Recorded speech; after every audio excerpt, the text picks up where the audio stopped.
time? It is time for us to do what we have been doing, and that time is every day. We'll know in a very short period of time, but it looks like it could be something that will be not good. Believe me, not good. I see issue with that. And again, hey. You're not going to be able to insult your way to the presidency. That's not going to happen. I don't know who created Pokemon Go, but I'm trying to figure out how we get them to have Pokemon go to the polls. I'm Ted Cruz, and my pronoun is kiss my ass. So when you think about it, there is great significance to the passage of time in terms of what we need to do to lay these wires, what we need to do to create these jobs.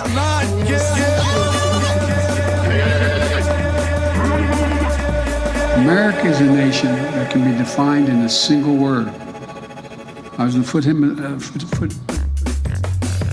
Not good. Believe me, not good.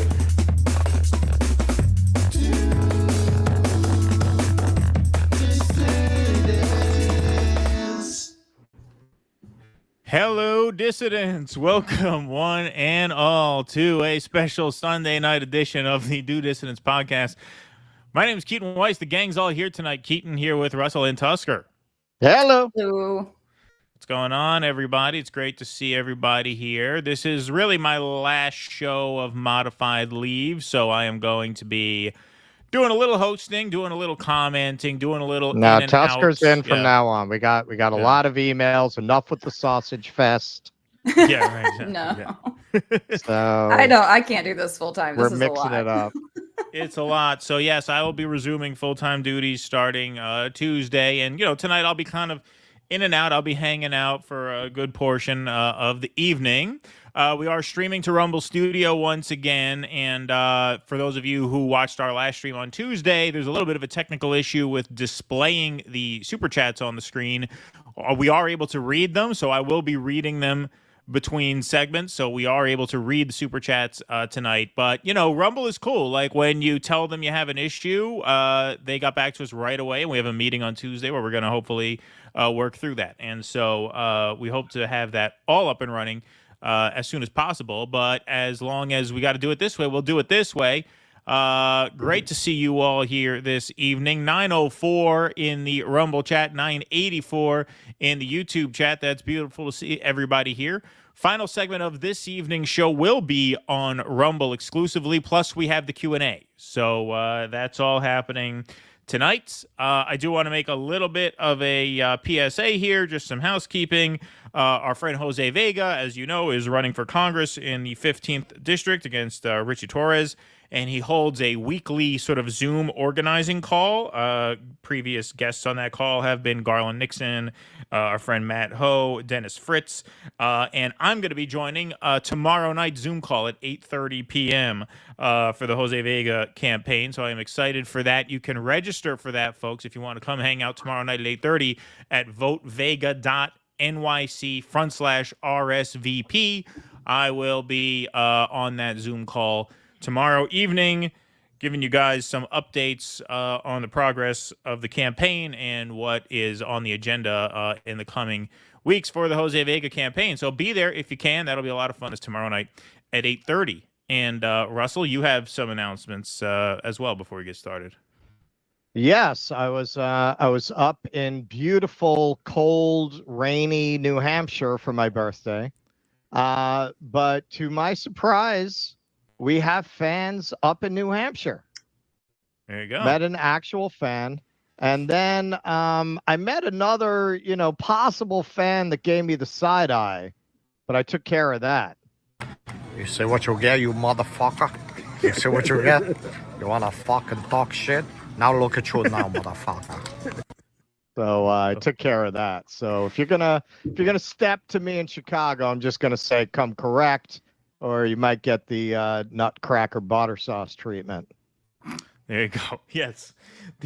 Yeah, that was it. You went up to Maine for lobster too, right? We went up to Maine for the lobster, wow. Yes. But that was the day after my birthday because the weather was nicer. Nice.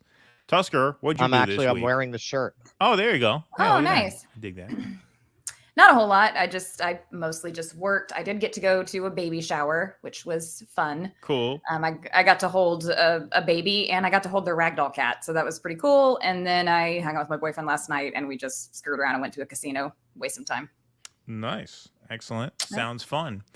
Yep. Sounds fun. All right, we're going to get right into some material this evening, folks. We're going to get started with some trouble in paradise. That's right. Joe Rogan says RFK is the only candidate not trying to gaslight or manipulate you. I would take some issue with that, but okay. He says, I'm a fan. He's the only one that makes sense to me. He's the only one that doesn't attack people. And so here is some audio from the Joe Rogan Experience with this quote. It's very, very random whether or not you get copyright hit when you use Rogan stuff on YouTube. Sometimes you do, sometimes you don't. So to be safe, we're just going to play the audio since this is an audio podcast anyway, the Joe Rogan Experience for the most part. So here's Joe Rogan giving a quasi kind of but not really endorsement of RFK Jr. That's politics. They do it on the left. They do it on the right. They gaslight you. They manipulate you. They promote narratives. And the only one who's not doing that is Robert F. Kennedy Jr. You a fan? Yeah, I am a fan. Yeah, he's the only one that makes sense to me. He's the only one that he doesn't attack people. He attacks actions and ideas, but he's he eats roadkill. He's much more reasonable and intelligent. The guy was an environmental attorney and cleaned up the East River. He's a legitimate guy. You know, before anybody started calling him an anti-vaxxer, which I thought he was too. I thought he was this nut. This like conspiracy theorist nut until I read his book. I read The Real Anthony Fauci, and I'm like, what is how much of this is real? Because if it's all real, this is fucking insane. Basically the common cold. I always thought that. You combine the common cold with ketamine, you get AIDS. That's right. I've been saying that for years. We're being manipulated by these health organizations that are being paid by the pharmaceutical drug interests. And these pharmaceutical drug companies are pumping these products out into the population and telling us that we need them and then making insane amounts of money.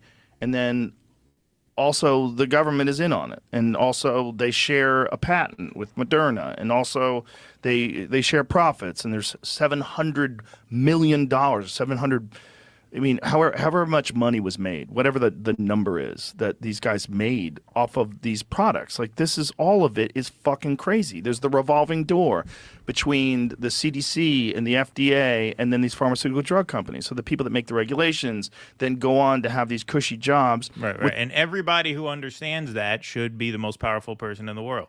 Everybody who understands that big pharma is corrupt should have their hands on the nuclear codes because that's really the only criteria that you look for.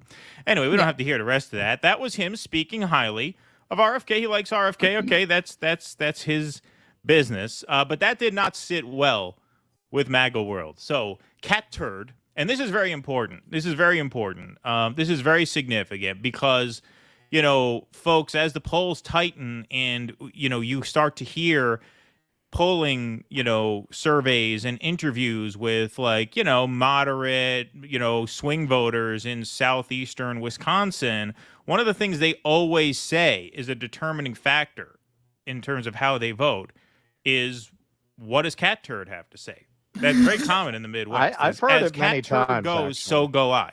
Yes. Yep. So it's very important to hear what Cat Turd has to say about this. So Cat Turd says, so I've never been a Joe Rogan fan. Can't stand him.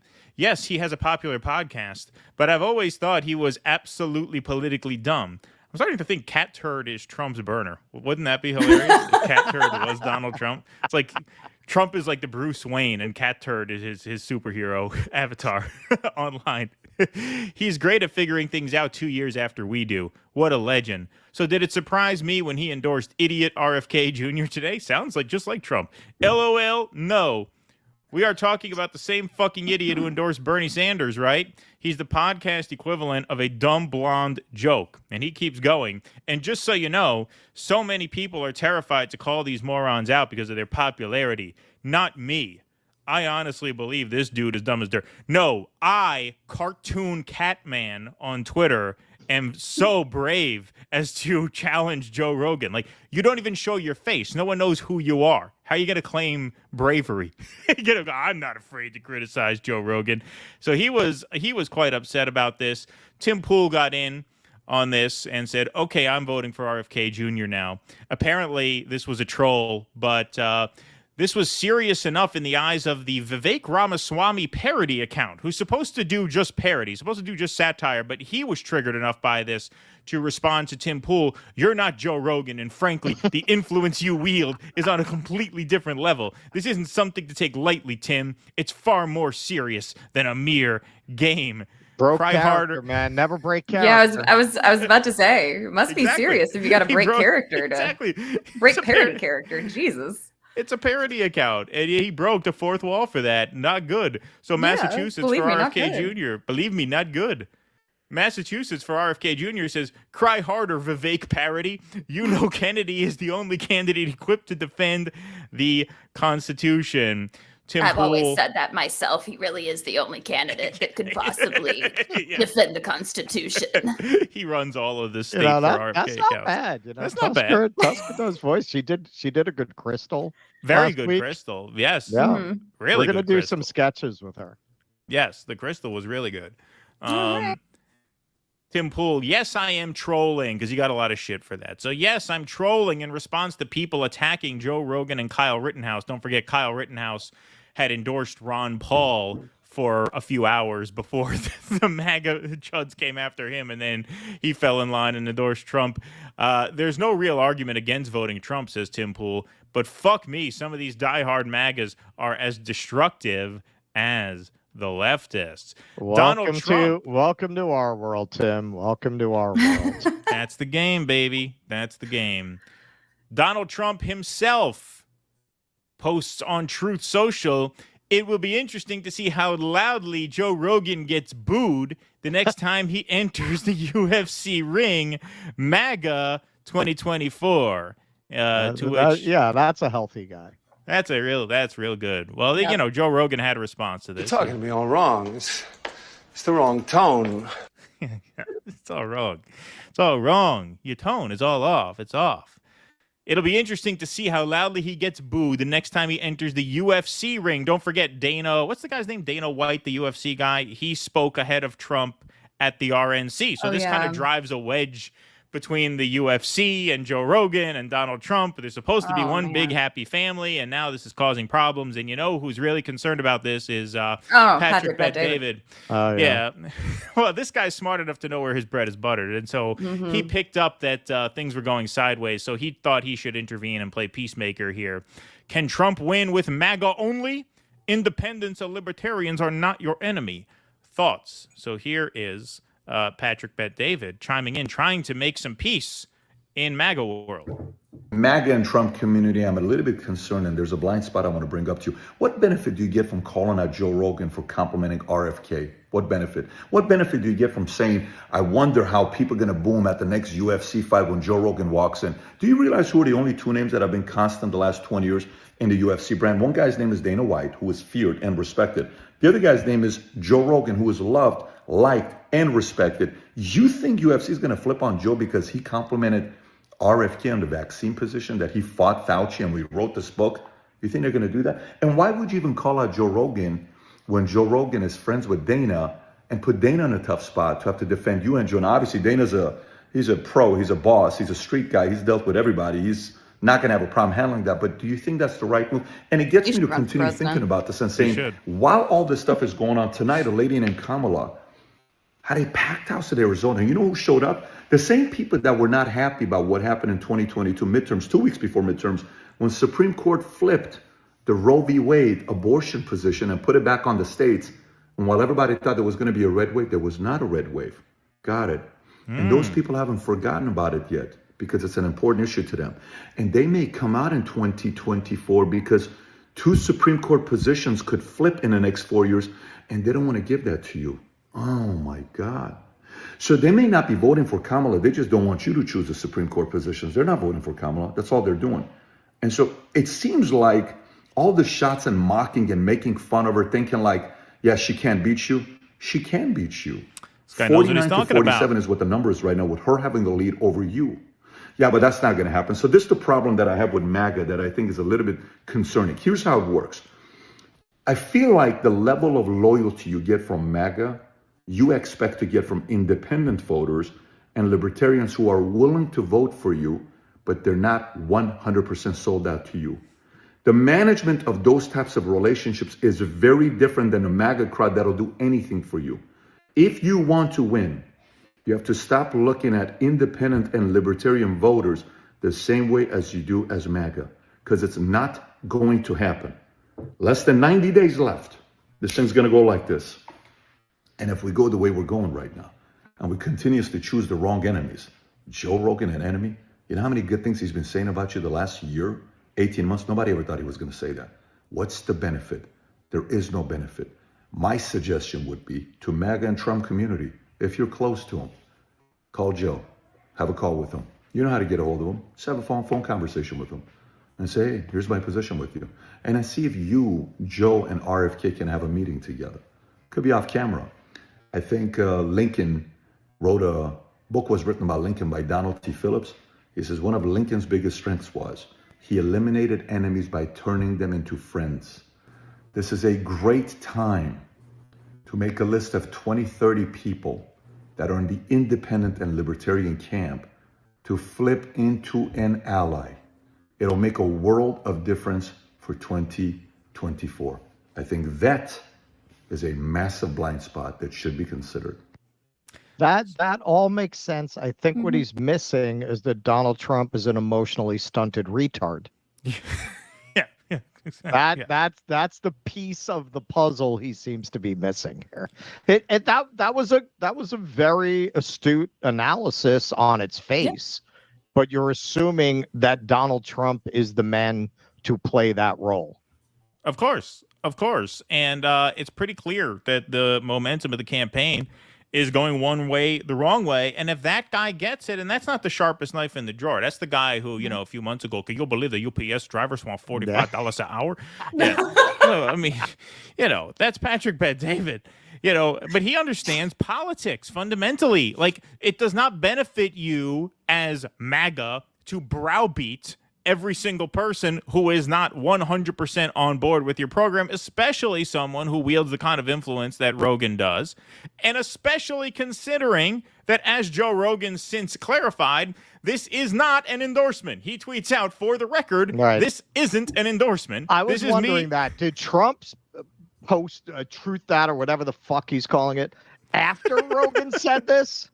I think it was before. Here, let's see. We can see because they usually have the timestamp on the tweet. Oh, there's no timestamp on that one. It was 17 minutes ago. It was about 17 minutes ago. But we have the best people. Tell us in the chat. Did he send it out before or after? It was probably before because Rogan sent his out 12:52 August 9th. So I think it was the day after. So I think this happened the day after. But for the record, this isn't an endorsement. This is me saying that that I like RFK Jr. as a person, and I really appreciate the way he discusses things with civility and intelligence. I think we could use more of that in this world. I also think Trump raising his fist and saying fight after getting shot is one of the most American fucking things of all time. I'm not the guy to get political information from. If you want that from a comic, go to Comic Dave Smith. He actually knows what he's talking about. Well, you should refer to Comic Dave Smith, Joe, because Comic Dave Smith put RFK in his place talking about Israel-Palestine. That went pretty viral. So I would recommend you, Joe, check out Dave Smith. Follow your own advice there. But look, Rogan likes RFK. That's fine. He's got a right to like who he wants. He spoke highly of him, and they lashed out. This is a campaign that has just consumed itself with vitriol for its own sake now. And that is not something that defined the 2016 campaign. They had a reason to be in that campaign. Even when they were hitting Hillary Clinton, it was about NAFTA. It was about Iraq, right? I mean, it was about the Clinton Foundation. It was about corruption. They don't have that now. They are just in a tailspin right now, where it's all they could do. And I have to give myself credit for this, because if I don't, who will? I said this as soon as I saw the first meme of Kamala as DEI. This was back July 25th. I said, it looks like they're going to blow it. Looks like they don't know how to handle this. Because Joe Biden, being the boring white man that he is, kept them on message because they could only attack him for his record. Because he's a boring, white, Delaware, beer-drinking schmuck. Like, there's nothing really there to sink your teeth into except the fact that he's a horrible president. Well, Kamala's his vice president. All you got to do is run against the Biden-Harris record. It's the same thing. You didn't have to change anything. You didn't have to do anything different, but they did everything different, and now it is just this cesspool of negative feelings, and that does not play well to the average person, and everything in the race reflects that, and Patrick Bet-David recognizes that. He's someone who's certainly more in the tank for Trump than I am, and he recognizes that. So it's not just me rooting for or against Trump. I don't intend to vote in this election probably at all. But from where I'm sitting, what's that? Yeah, Dave Chappelle. There you go.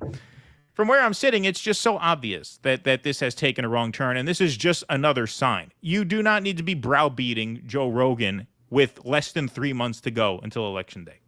I personally think that the biggest difference between 2016 and now is Bannon. Well, yes. I think Bannon was it. You know, without Bannon, I don't think Trump can recreate the magic because he's going to fall back into the same things that Trump fell back into. Well, it's because his ego was too fragile to have somebody next to him playing the Rove role that he's not finishing up his second term now. There is no doubt in my mind if he had kept Bannon on, he'd be doing his second term. This would be the end of his second term. But that's who he is. And that's why I say, what Patrick Bet-David is saying, that's all on point. Your mistake is thinking Trump's capable of that level of diplomacy and emotional maturity. He is Cartman. Cartman. Well, screw you guys. I'm going home. Yeah, exactly. That's Trump. He's not going to play this conciliatory role with Joe Rogan. If he were that guy, he wouldn't have sent that out. I think also, yes, some of it is the kind of campaign they're running. Some of it, I must say, MAGA, at least as far as I'm taking the temperature, it's taking a turn. It's taken a turn. I've always said, say what you want about them. You can debate them. They'll talk to you. I'm not saying there's nobody like that over there, but less so. I am finding in the last 4 years, they've gotten this time around, they're much more doctrinaire. They're much more living down to the incel label than I thought 4 years ago, where very much like the libs, any minor point of disagreement and their heads explode. They just can't take it. And that's not a winning movement. That's not a way to win. Do you think that only got worse? Oh, sorry. Do you think it only got worse with the assassination attempt? I don't know that has anything to do with it. I think it's a symptom of the devolution of our culture. I think it's also Kamala. It's also they've become this online army of incel trolls, and which was more similar to the Ron DeSantis coalition until it became Kamala. They just can't give in to the temptation to troll someone as ridiculous as Kamala Harris when they don't have to. And I want to go back to Tusker's point about Steve Bannon. Not only does he not have Bannon, who he has running the campaign now are a couple of fucking idiots. He's got this guy, Chris Lascivita, whose big claim to fame was being the brains behind the John Kerry Swiftboat Veterans for Truth campaign, the smearing of John Kerry's war record in Vietnam. And then he has this Susie Wiles. Worked that time. Yeah. Well, it did work that time. That's true. But he wasn't Rove. He's just a smear merchant. He's not a mastermind, right? He's not a campaign manager. He's a hack, right? He's a hatchet man. And then he has this woman, Susie Wiles, who, before she got involved with Trump, worked for John Huntsman. John Huntsman, the kind of Republican for, like, if Mitt Romney is like, whoa, too much, John Huntsman is who you support. The milder, more milquetoast version of Mitt Romney. So he has this just, like, totally milquetoast day player hack in Susie Wiles. And then he has just this mean-spirited hatchet man, Lascivita, whose only experience is basically smearing people, doesn't have the organization. And if you compare that with his top two campaign people in 2016, you had Steve Bannon, who very much understood the philosophical appeal of the Trump movement, and he was writing all the speeches that were these very red pill speeches, and Trump was reading them off the prompter word for word, and they were doing very well. He also had Kellyanne Conway, who was sort of like the David Plouffe. She was the numbers person. They did this after every presidential race. They do this thing at Harvard where they bring in the campaign managers and they kind of ask them side by side, blue and red, how did you run the campaign? And what she said was, we looked at counties in 2008 and 2012 that were purple to lean blue for Obama. And we looked at counties in the swing states in the upper Midwest that were achievable and that the Clinton campaign wasn't visiting and wasn't investing in. And we targeted those counties for campaign events, for rallies. So you had in 2016, you had the macro sort of mad genius in Steve Bannon sort of laying the philosophical framework of the campaign. And then you had a very surgical and precise numbers crunching team who was like, okay, we need to be in Eau Claire, Wisconsin today. We need to be outside Lansing, Michigan tomorrow. We need to be outside Scranton, Pennsylvania. And they targeted these Democrat weak spots. They don't have any of that now. They have a couple of hacks running the campaign. Trump looks totally miserable everywhere he goes. He's being baited into every stupid online argument you can do, including now the latest one going after fucking Joe Rogan. I've never seen a choke like this in my life. I really haven't. He is the cocaine bear of presidential candidates. Exactly. It's just amazing, just astounding. What a fall. Yeah, and I wonder if that's because of the media narrative and being able to demonize Trump so much ever since 2016.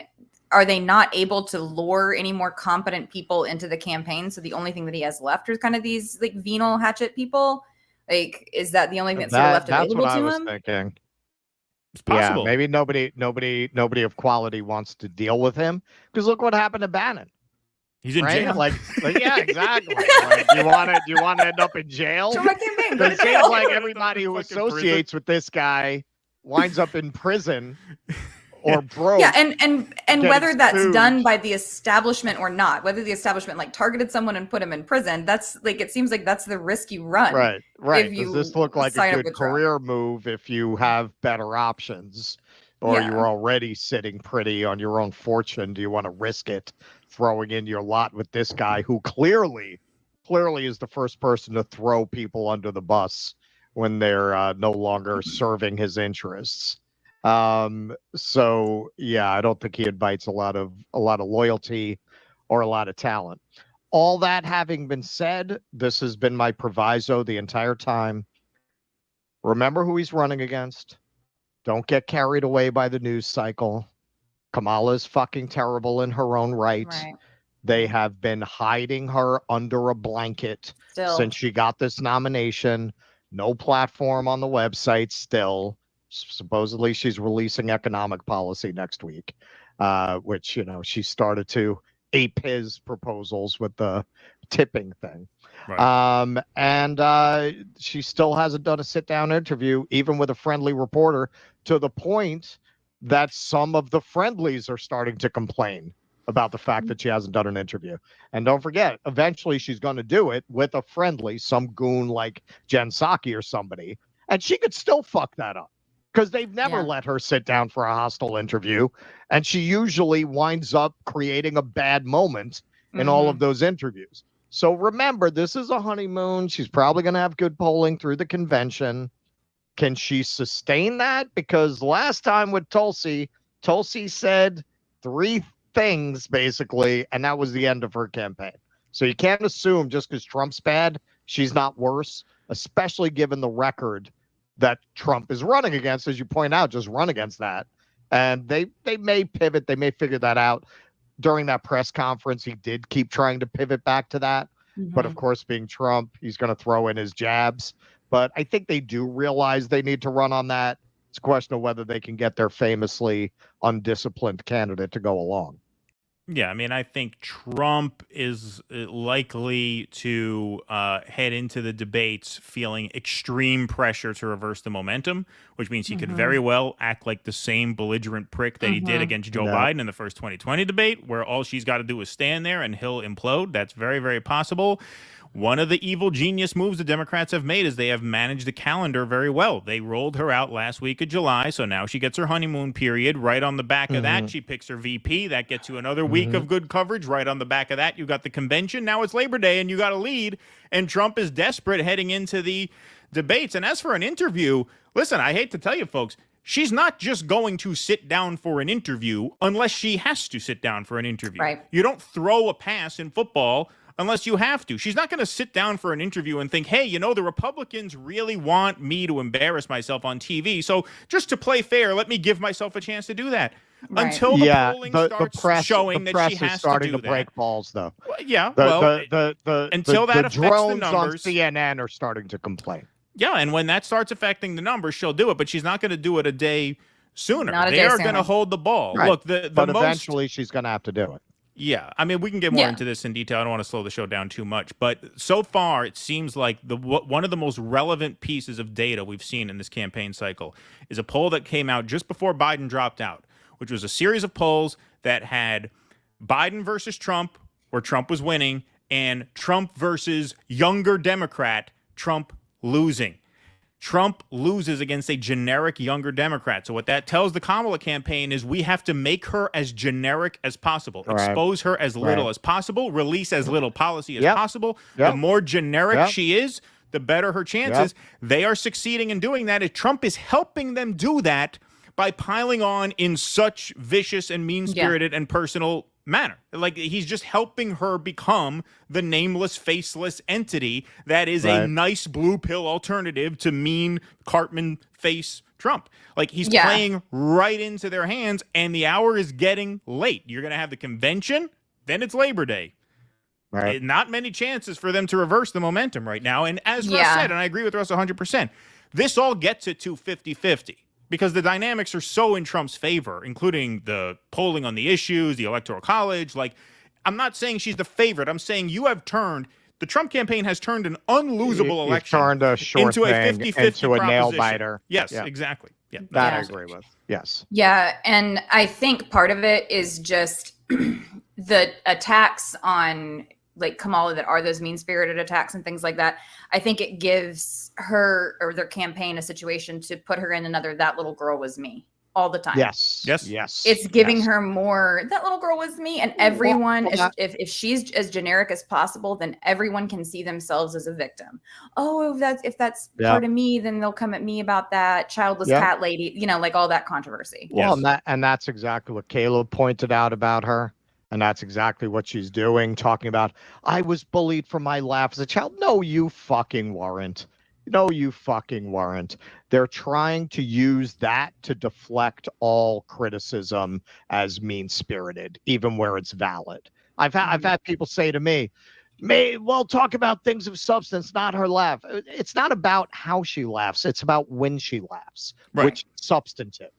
But that's what they're going to try to do. You're bullying her by bringing up her laughing at parents who get locked up for their kids' truancy. You're a bully. All right, I'm going to read some super chats. Like I said, folks. All right, while you do that, it's for want of a nail, the kingdom was lost. I forgot to plug in my computer. Oh, all right. Go ahead and do that. Be right back. All right. Michael Castillo, thanks for the. I gotta give. Russ has to give you a cowbell when he comes back because it's a $100 donation. And like I said, folks, because we're on new technology, we don't have the ability yet to display the super chats, but we will read all of them. So Michael Castillo for $100. Thank you, Michael, so much. It's very kind of you. I'm going in on a friendly date with an ex-coworker. Will not be attending your Sunday meeting, gentlemen. Well, that's okay, Michael. Thank you very much for the donation. We appreciate that. And Russell will hit you up with a cowbell when he returns. Lana, thanks for the $5, says, welcome, Tusker. Hello, gentlemen. Happy Sunday night. There you go. Hi, Lana. There you go. There you go. Russell got your cowbell there. JM, thanks for the $2 and the thumbs up. Appreciate that. The Biscuit Maker for $9.99. Thank you. If you want to see the face of Cat Turd, he has his own podcast. It is called In the Litter Box with Jules and Cat Turd. Is that dear. true? Oh, dear Lord. Okay, we'll see that. Okay. I have to check that out. Bloodthirsty Mayonnaise, thanks for the $4.99. Does Tusker's version of communism allow for private property? Go ahead, Tusker, answer that. Yes and no in some circumstances, not like the commanding heights and stuff like that. All right. I don't want to distract with a whole bunch of theory and stuff. So in the short term, yes. Later. In the short term, yeah, that's a good answer. In the short term, yes. Until we have enough bayonets to chase down. Yeah. You just got to get all the bayonets. Yes. Zaldivar for $2 says they have to make the race close, key to the grift. Thank you, Zaldivar. And Cool Blue for $1.99 says Trump is not campaigning; he's on a grievance tour. That is a good way to put it. That is kind of a good way to put it. He looks very miserable, very miserable. His Highness says, "I've never been to a baby shower. Is it true that they shower you with babies there?" Ha ha! Indeed, good they one. did. We got to get the dear kick Lord. drum. Yes. Joe Rogan worships the intellectual dark web douchebag dialogue types. His opinions are useless. Yeah, he is a little too friendly to like anything that makes blue-haired people cry is my politics. That seems to be those seem to be his politics. Although this has always been part of my point on why we have to disconnect from those people, because you get people like Joe Rogan who started out endorsing Bernie Sanders, who by the time they deal with these fucking morons who claim to represent the left, that's it. They're all the way over there. I've seen it happen again and again with people who could have been on our side, and those people coming after them and trying to cancel them, trying to get them boycotted, trying to destroy them. It drives them right into the arms of the intellectual dark web, at best. That's true. There was that whole cancel campaign against it. We could have had Rogan. But we've got the charming blue hairs out front claiming to represent us, and that's how you get that. Noah Goop. I saw a number of people on Twitter blaming that tweet on Trump's advisors, LMAO. Just a funny window into the cold mine. Yeah, no. I mean, look, that's on him. His advisors do suck, as I mentioned in that thing. He has a couple of hacks basically running the campaign now. Maybe because that's all he could get. Who knows? But it's night and day for sure. If I don't, I'm sorry credit, about that. If you're talking about running a campaign, then it stops with him. I mean, if he's going to be the president, then he has to be able to pick the appointees to go in cabinets and all that other type of stuff. If he can't do that on a campaign, come on. Yeah, that's it. His Highness, if I don't give myself credit, who will? Keaton Ahem, I gave you credit, you sexy bastard. There you go. Thanks, His Highness. Well, you got to say that I was first, because I was literally first. The first memes that dropped about Kamala, I'm like, this is going to go south, and it did. Somehow I feel that if we were ever to get into a situation with His Highness, I would be getting like sloppy thirds after you two. Sometimes you dump the bear. Sometimes the bear dumps you. Did you tell Tusker about the after show plans? Yeah, right. Exactly. Yeah. That was supposed to be under wraps, man. Exactly. Let's see here. Ditching, thanks for the $2. PBD made his fortune off a pyramid scheme that targeted single mothers in South Florida. He's scum. He's one of those guys whose speaking skills adds 20 points on his 75 IQ. Bush League neocon. Yeah, he's very unimpressive. I didn't know that about him. Doesn't surprise me. But did you see those chains that he had? Those are super exactly. cool. Exactly. Does not surprise me at all. Thank you for that. Okay, we're going to do more Rumble Rants and Super Chats as the evening progresses. I don't hear a baby crying, so I think I can hang out for this. Keep going. Let's segment. go. So we'll keep going. We'll ride it out. It's like Thelma and Louise. All right. This is actually just Keaton's sneaky way of managing the time of the show. Yeah, right. Exactly. So, well, that is why he's doing it. I know exactly.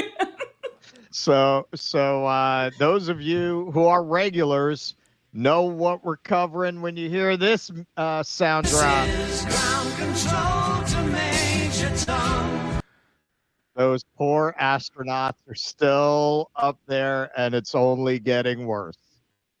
NASA official acknowledges internal disagreement on safety of Starliner return. Boeing wants to take the ship back because you can really trust the people who, after the first MAX crash, said, "Oh, no, don't worry, we got it." The chief of human spaceflight operations for NASA, former astronaut Ken Bowersox, said no final decisions have been made on how Butch Wilmore and Sunita Williams returned to Earth. He said there were reasonable disagreements among engineers at NASA, which is the customer for the spaceflight, and Boeing, which developed and operates Starliner, about the viability of the 28 reaction control system thrusters that are used for delicate maneuvering and pointing of the vehicle. Quote, I think it's been very healthy, our Sox said of these internal discussions during a call with reporters on Wednesday. I have to admit that sometimes when we get disagreement, it's not fun. It can be painful having those discussions, but it's what makes us a good organization. Okay, if you're such a good organization, why can't you get these fucking astronauts home? To continue, NASA has been studying various contingencies, but officials appear to have settled on two different options for bringing the two astronauts back to Earth. They could still fly back on Starliner if NASA engineers become more comfortable with the uncertainty about the thruster performance. And if so, they would do so during the second half of this month or the first part of September. Alternatively, NASA could launch the Crew 9 mission with a complement of 2 rather than 4 astronauts, and Wilmore and Williams would join that increment on the space station and fly back to Earth in February 2025. You know, I hear February? Yes, they will wind up having been in space for 8 months at that point, because what they're talking about is SpaceX was already scheduled to go up. They would send it up with 2 astronauts so that they can bring them back. But once they've gone through the expense and the effort and the logistics of sending a capsule up there, they wanted to do the mission originally planned, which is a 6-month mission. So they'll just do the mission and they'll catch a ride home with them when they go back as scheduled. They probably have Steve Bannon up there. They want to keep him up there till after the election, so he can't advise Trump. So he can't advise Trump. Yeah, because he would be in charge of the more delicate maneuvering and pointing of the vehicle. Yeah. Well, this gets into this. Another part of the problem is they're afraid that the Starliner is so fucked that it might brick one of the few ports they have for docking shuttles there. They're not sure if they can get it off the station safely, but we'll get to that. Asked if he thought one of the two scenarios was more likely than the other, Bowersock said he could not say. However, a final decision will be made fairly soon. Bowersock said NASA needs to choose the astronauts' return path by mid-August. NASA's concern about Starliner's thrusters boils down to the failure of 5 of them during the vehicle's ascent to the space station. Starliner's flight computer shut off 5 thrusters provided by Aerojet Rocketdyne in flight. 4 of the 5 thrusters were recovered after overheating. Since then, Boeing and NASA have conducted ground and space-based tests of the small thrusters to try to replicate the failure and better understand fundamentally what is occurring. By getting to the root cause, the engineers will feel confident in their ability to address the problem for Starliner's flight back to Earth. And just understand from other articles I've read, there's just no way to really simulate the actual conditions of space on the ground. They can only roughly approximate with these tests. In the ground tests, the engineers were able to demonstrate similar failures. Subsequent inspections showed bulging in a Teflon seal in an oxidizer valve known as a poppet, which could restrict the flow of nitrogen tetroxide propellant. The thrusters consume the nitrogen tetroxide and mix it with hydrogen fuel for combustion. Despite the tests, however, engineers still don't understand precisely why the bulging is occurring and whether it will manifest on Starliner's flight back to Earth. They say you can bet on anything in Vegas. I would really like to know what the odds are on them getting back on the Starliner versus hitching a ride with Elon, because that looks like easy money to me. Yes. Quote, people really want to understand the physics of what's going on relative to the physics of the Teflon, what's causing it to heat up and what's causing it to contract, said Steve Stitch, who manages the commercial crew program for NASA. It's like all these people have names that were rejected for superheroes by Marvel. That's really what the team is off trying to understand. I think the NASA community in general would like to understand a little bit more of the root cause. I love the euphemistic language they use. God damn it, Yes. we have 2 astronauts stranded in space. We're afraid this thing is going to blow up the whole space station. Boeing engineers are advocating for flying Starliner as is. Oh, are they? Are they? Of course they are. That enough is known about the problem that failures will not occur during the vehicle's return to Earth. However, we tested all the seals with dish soap. What's up? Send them back. Come on. We had a guy jump on the joints to make sure they would all fit together. What could go wrong? However, during meetings of key engineers at NASA, known as the Program Control Board this week, there was no agreement that the so-called flight rationale was enough to fly crew on the vehicle. To briefly explain this, flight rationale is because the logic is space flight is never safe to the standard you would want, say, a plane to be. So the standard is not safe. It's flight rationale. In other words, are they more likely to not die than die? Then you've got good flight rationale. Right. Quote, we heard from a lot of folks that had concerns, Bowersock said. We heard enough voices that the decision was not clear at the Program Control Board. I'll bet. Because Boeing is sitting there saying, this is going to cost us billions if we can't get this thing back. And as Boeing has demonstrated, most notably with the MAX, they don't give a fuck if they kill people. They don't care if they kill people. They're going to advocate for what's best for their business and their stock price.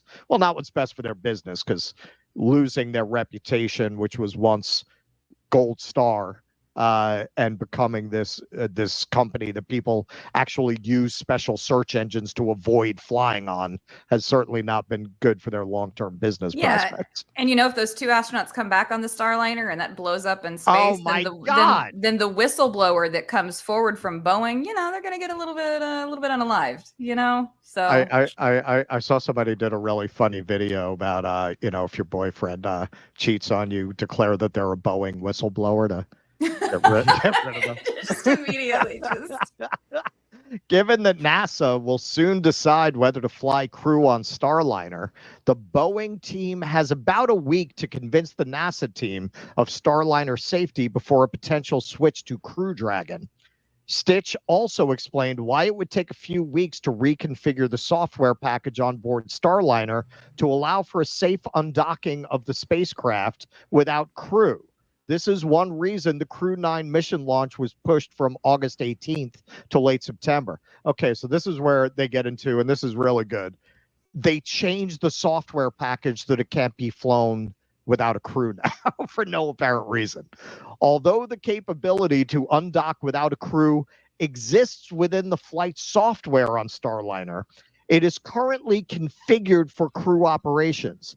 That is, during the process of undocking and moving away from the space station, the flight software takes certain actions and the crew takes certain actions.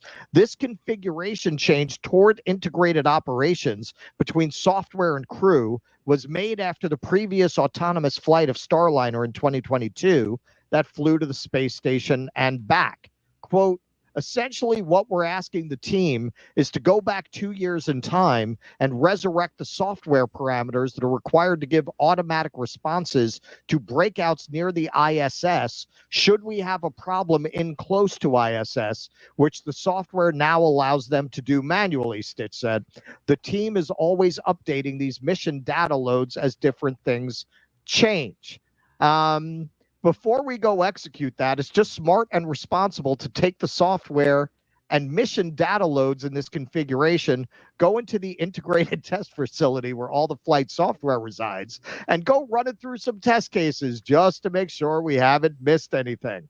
That's really what would take the time if we were to pivot to an uncrewed undock. All right, so this doesn't completely get into it, so let me translate this for you. It's going to take them 4 weeks to update the software. Nobody can explain why Boeing, in its wisdom, decided when they already had a craft that could be operated remotely, why they changed the software so that now it can't. So now it would take 4 weeks to send a software update to this shuttle. That's why they delayed the Space Nine, because they don't know how they're going to dock it. They need to free up this port and get it off the space station. They are literally afraid it might blow up the space station because they don't know what's going to happen.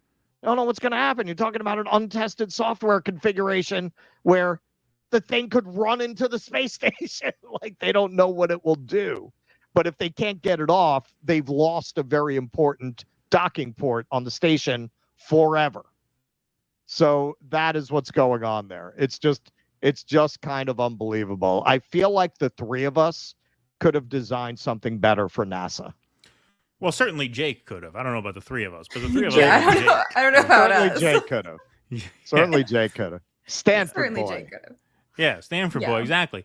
So I mean, have you seen that little Patreon scroll and the Rumble thing? Yeah, Jake right, can yeah. get that. He can get that Starliner home, man. can get that going. So February 2025, that's 6 months from now. So what? They've been up there for about 2 months. They've So been out overall, there, that's about up 8 there months. For 2 months. They will have been in space for 8 months at that point. Wow. What was supposed to be an 8-day trip. That's twice as long as Steve Bannon's jail sentence. Yeah. Yeah. They ended up Yeah. up in space. That's a lot of time to devote your life to being up in space unnecessarily. Well, you know what's funny? Can't you go Trump was crazy? actually talking to Butch Wilmore about being his campaign manager just because he liked his name. Yeah, right. Yeah, exactly. So it You might look be the part of part. why they're keeping him up there. You sound the part. Exactly. Butch Wilmore. All right. We're going to do things a little out of order since they're not giving me the ad that I want. It's really, I'm a hairy bastard. I could move some razor blades if they would let me, but You they're not really letting could. us. They're not You really letting could. us. You're like freaking, you're like Kelsey Grammer as the Beast. Yeah, I mean, I could sell some razors if they want me to, but we're gonna start Kramer off. is the beast. We're gonna start off with some dog food, folks. Oh man. Yeah, we're gonna move some dog food here, folks. Do you rely on big woke corporations to keep you healthy? I sure hope not. Russell, you hope not. Tusker, I'm sure you hope not. Oh yeah. Yeah. So why would you trust the same globally owned corporations to keep your pet healthy? Very good question. It's time we stop Don't relying trans on my them. cat. Well, exactly. It's time we stop relying on them for anything. They hate us. They want to keep us sick, and they just want our money. So Rumble started Positive Health. Don't let them near your frogs. That's right. Don't let them near your frogs.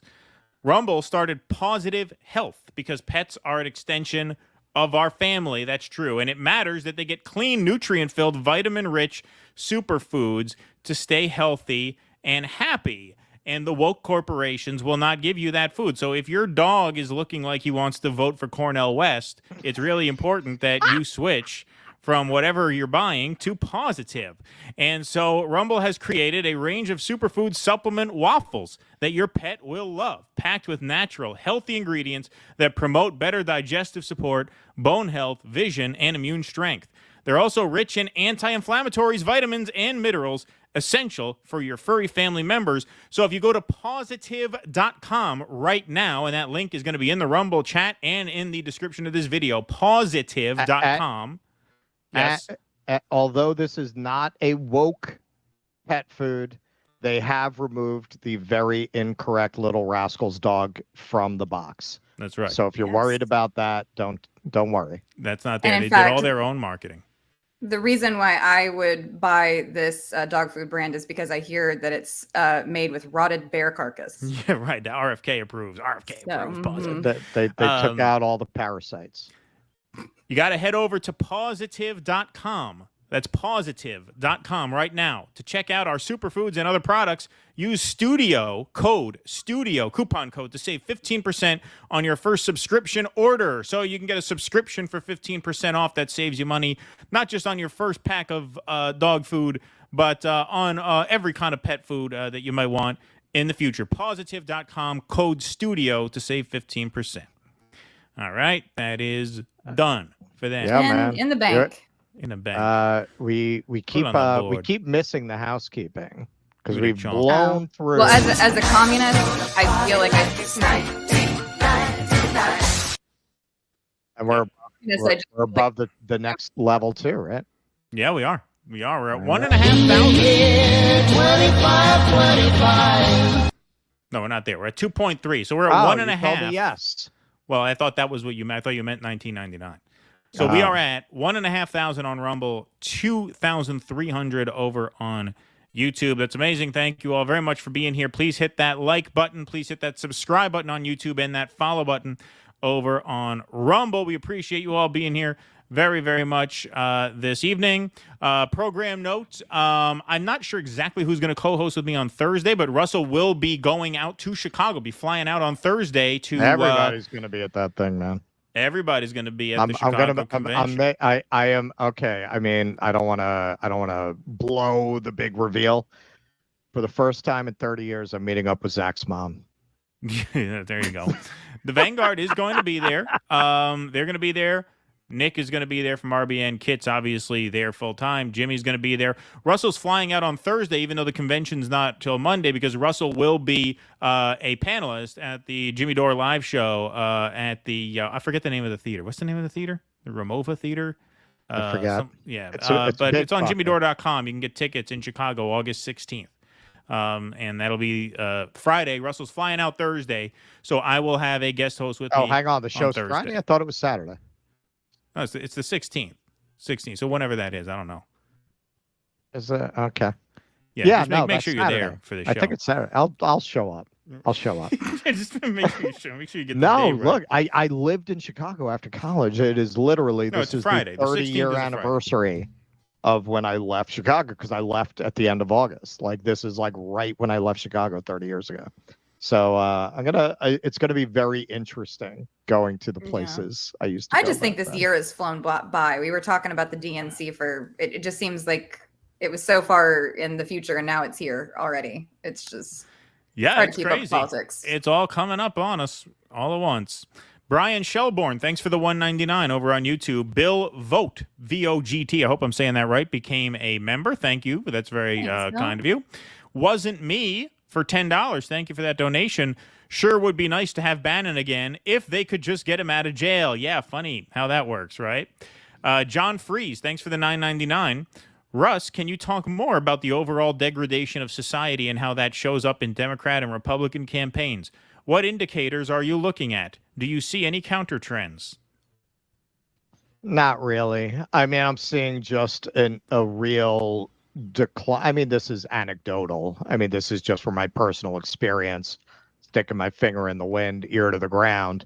But I'm definitely noticing just, the way I describe, my grandmother had Alzheimer's, and the way I describe it, the experience of watching her mental decline, is it was like watching her mind go down the drain, because her basic personality style did not change, but it became less and less words. So that by the end, the intonation was still there, but there was only gibberish left. I feel like that's America right now. I'm just watching with each year that goes by, the number of words, the complexity of concepts, the depth of thought just get narrower and narrower as the culture goes down the drain. I'm seeing that. I mean, I've seen that a long time with the liberal class. I always felt that the conservatives are a little more open, and they're probably still more open than the libs. So at this point, I mean, they've just been reduced to, what do you want Trump to win? Like, because how do you, Kamala's record is a violation of everything they claim to believe in. And because Kamala herself doesn't really make a cogent argument for her own candidacy, they don't have those talking points. So all they really talk about is Trump. So, but yeah, the conservatives too. I will give you a quick example. We covered that Olympic thing last week of the boxers and the yeah, it was my favorite segment ever.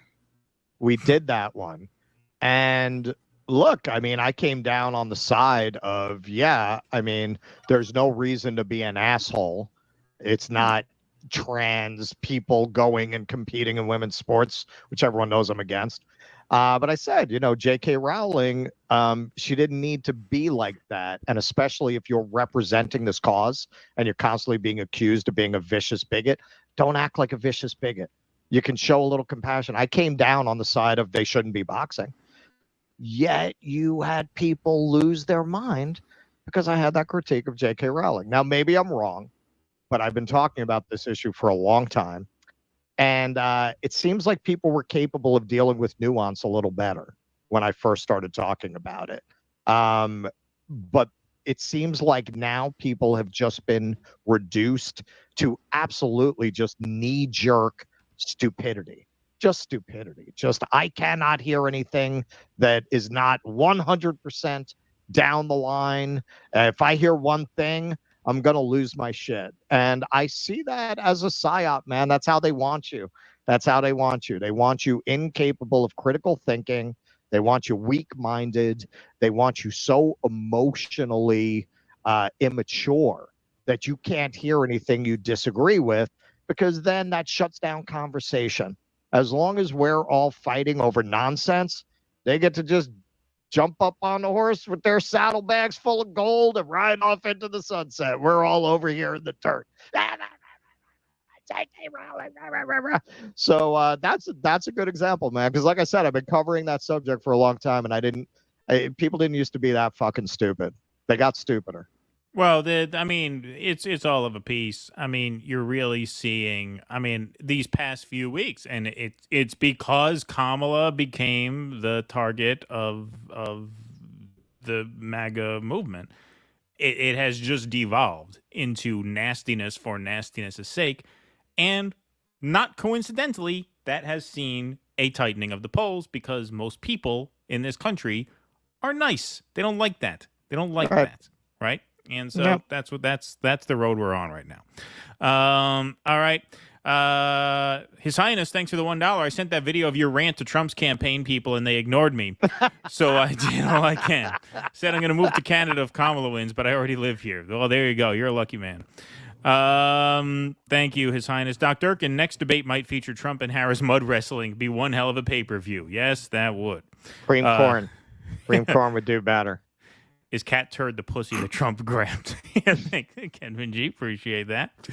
I propose, as username, we send Matt Damon into space to rescue the space crew. What could possibly go wrong? There you go. Richard Pemberton, thanks for the $20. It's very generous of you.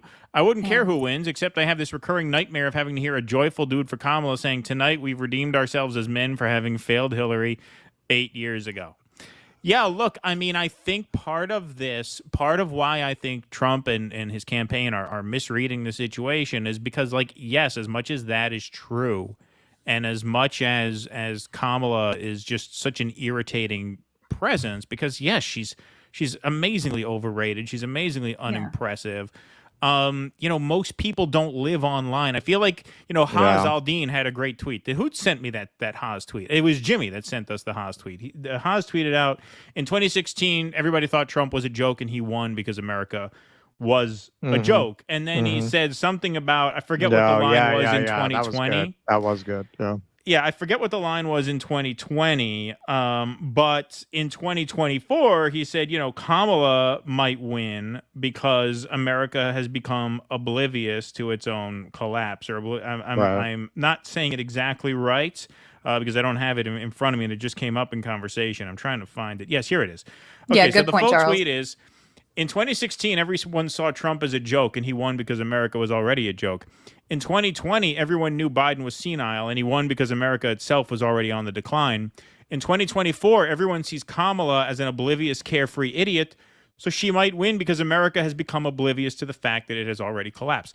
Yes, people, there's not that rage in the air that there was in 2016. 2016, there was a real rage in the air because they had been let down by Obama twice in a row, and they felt like the country was slipping away from them, and so there was this real energy. We all felt it when we felt it on the campaign trail for Sanders, and that same kind of thing existed on the other side for Trump. Now the country is just exhausted. They're tired. They've mostly checked out. This kind of shit that plays online as fun trolling, it's just exhausting to people, and that's why I think it is. It's exhausting. People check out. I don't know how you guys feel, man. That's my perspective. Like, the conversation got even dumber, and it was not at a very high level before. I feel like this cycle, the conversation is dumber than I've ever seen it. Well, I have an article that I'm writing about this. Yeah. I feel like the majority of the vibes are just like defeat and resignation. Well, that's what it is. And if that's the know, vibe, it's then just- why not Kamala? Why exhaust Right, yourself with this yeah, high maintenance yeah. fucking asshole Trump? But just take the anesthesia. You know what I Yeah. mean? Yeah, slight, Just slight, take slight the queen. anesthesia. Just Kamala, it's slight the queen. easy way out. It's the easy way out. And that could very well win the day. No, it's funny you mentioned this. So the article I'm working on, sort of a stream of consciousness piece, and it's called Democracy Vibes in Darkness. And that's Good. That's what I feel. That's good. That's what I feel. You Trump's well, vibe game. And you're doing it in the Kerouac style, right? Yeah, right, exactly. And Trump has no vibe game. Trump's vibe game is pure ass.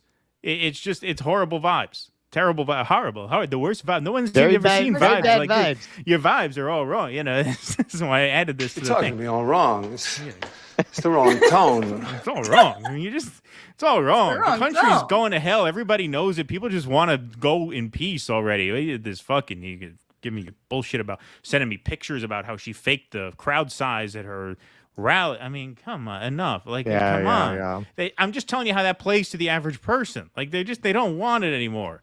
Give me the painkiller in the arm. It definitely feels like the country has jumped the shark. I mean, it's not a new observation, but it just keeps getting jumpier and sharkier every year. Exactly. All right. Well, as much as the country has resigned itself to inaction, we still need to protest for Gaza. And so Kamala ran into some Gaza protesters again for a second time on the campaign trail. Again. So Russell, go ahead. She got a do-over. Yes. And this time she was she nailed ready. it this time? Oh, she nailed it already. Oh, she was All so right. much better. She was and so here's- much better. Oh Here's one man, of the I knew she very- was going to turn it around. I knew that she was just going to. She's a great person at fix- heart. You know? She is. Fix all the Yeah, problems. with She this. really cares. She's not a psychopath at Yeah, all. just this whole entire time, she's been totally against Biden's genocide in Gaza. Just totally against it. Yeah, She's she just, she can't say anything about it. She's the vice president, you know. Yeah. And here's a wasp straight out of the K-Hive, Renee Petty Lapone, aka Kamala Harris, addresses hecklers in Arizona and says she is committed to a ceasefire, all caps, and to getting hostages home. I told you so. So now that she's taken your notes and responded the way y'all said she should, put some respect on her name. You hear that? Put some respect on her You know, name. you crazy kids. You hear that? You hear that? She took your notes like a good actress, and she took the adjustment. So let's see her incredible work. Fight for our democracy.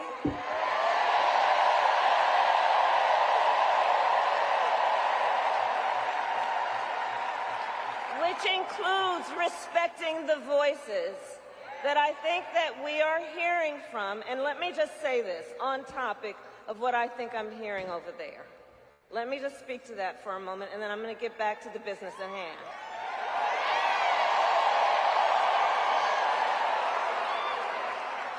So let me say, I have been clear.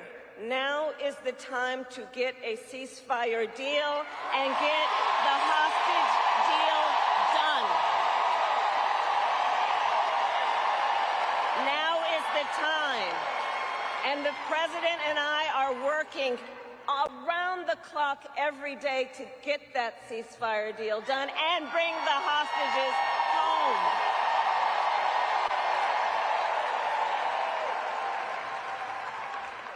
So I respect your voices, but we are here to now talk about this race in 2024.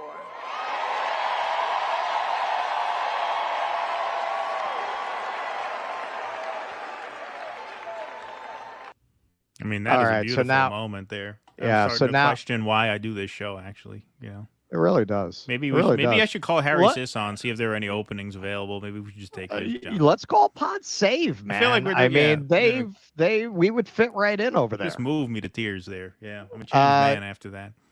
Yeah, no. As I've said about Kamala, she can deliver. She's like an actress. She can deliver a line if she has a script, and like an actress, she's a complete ding dong without one.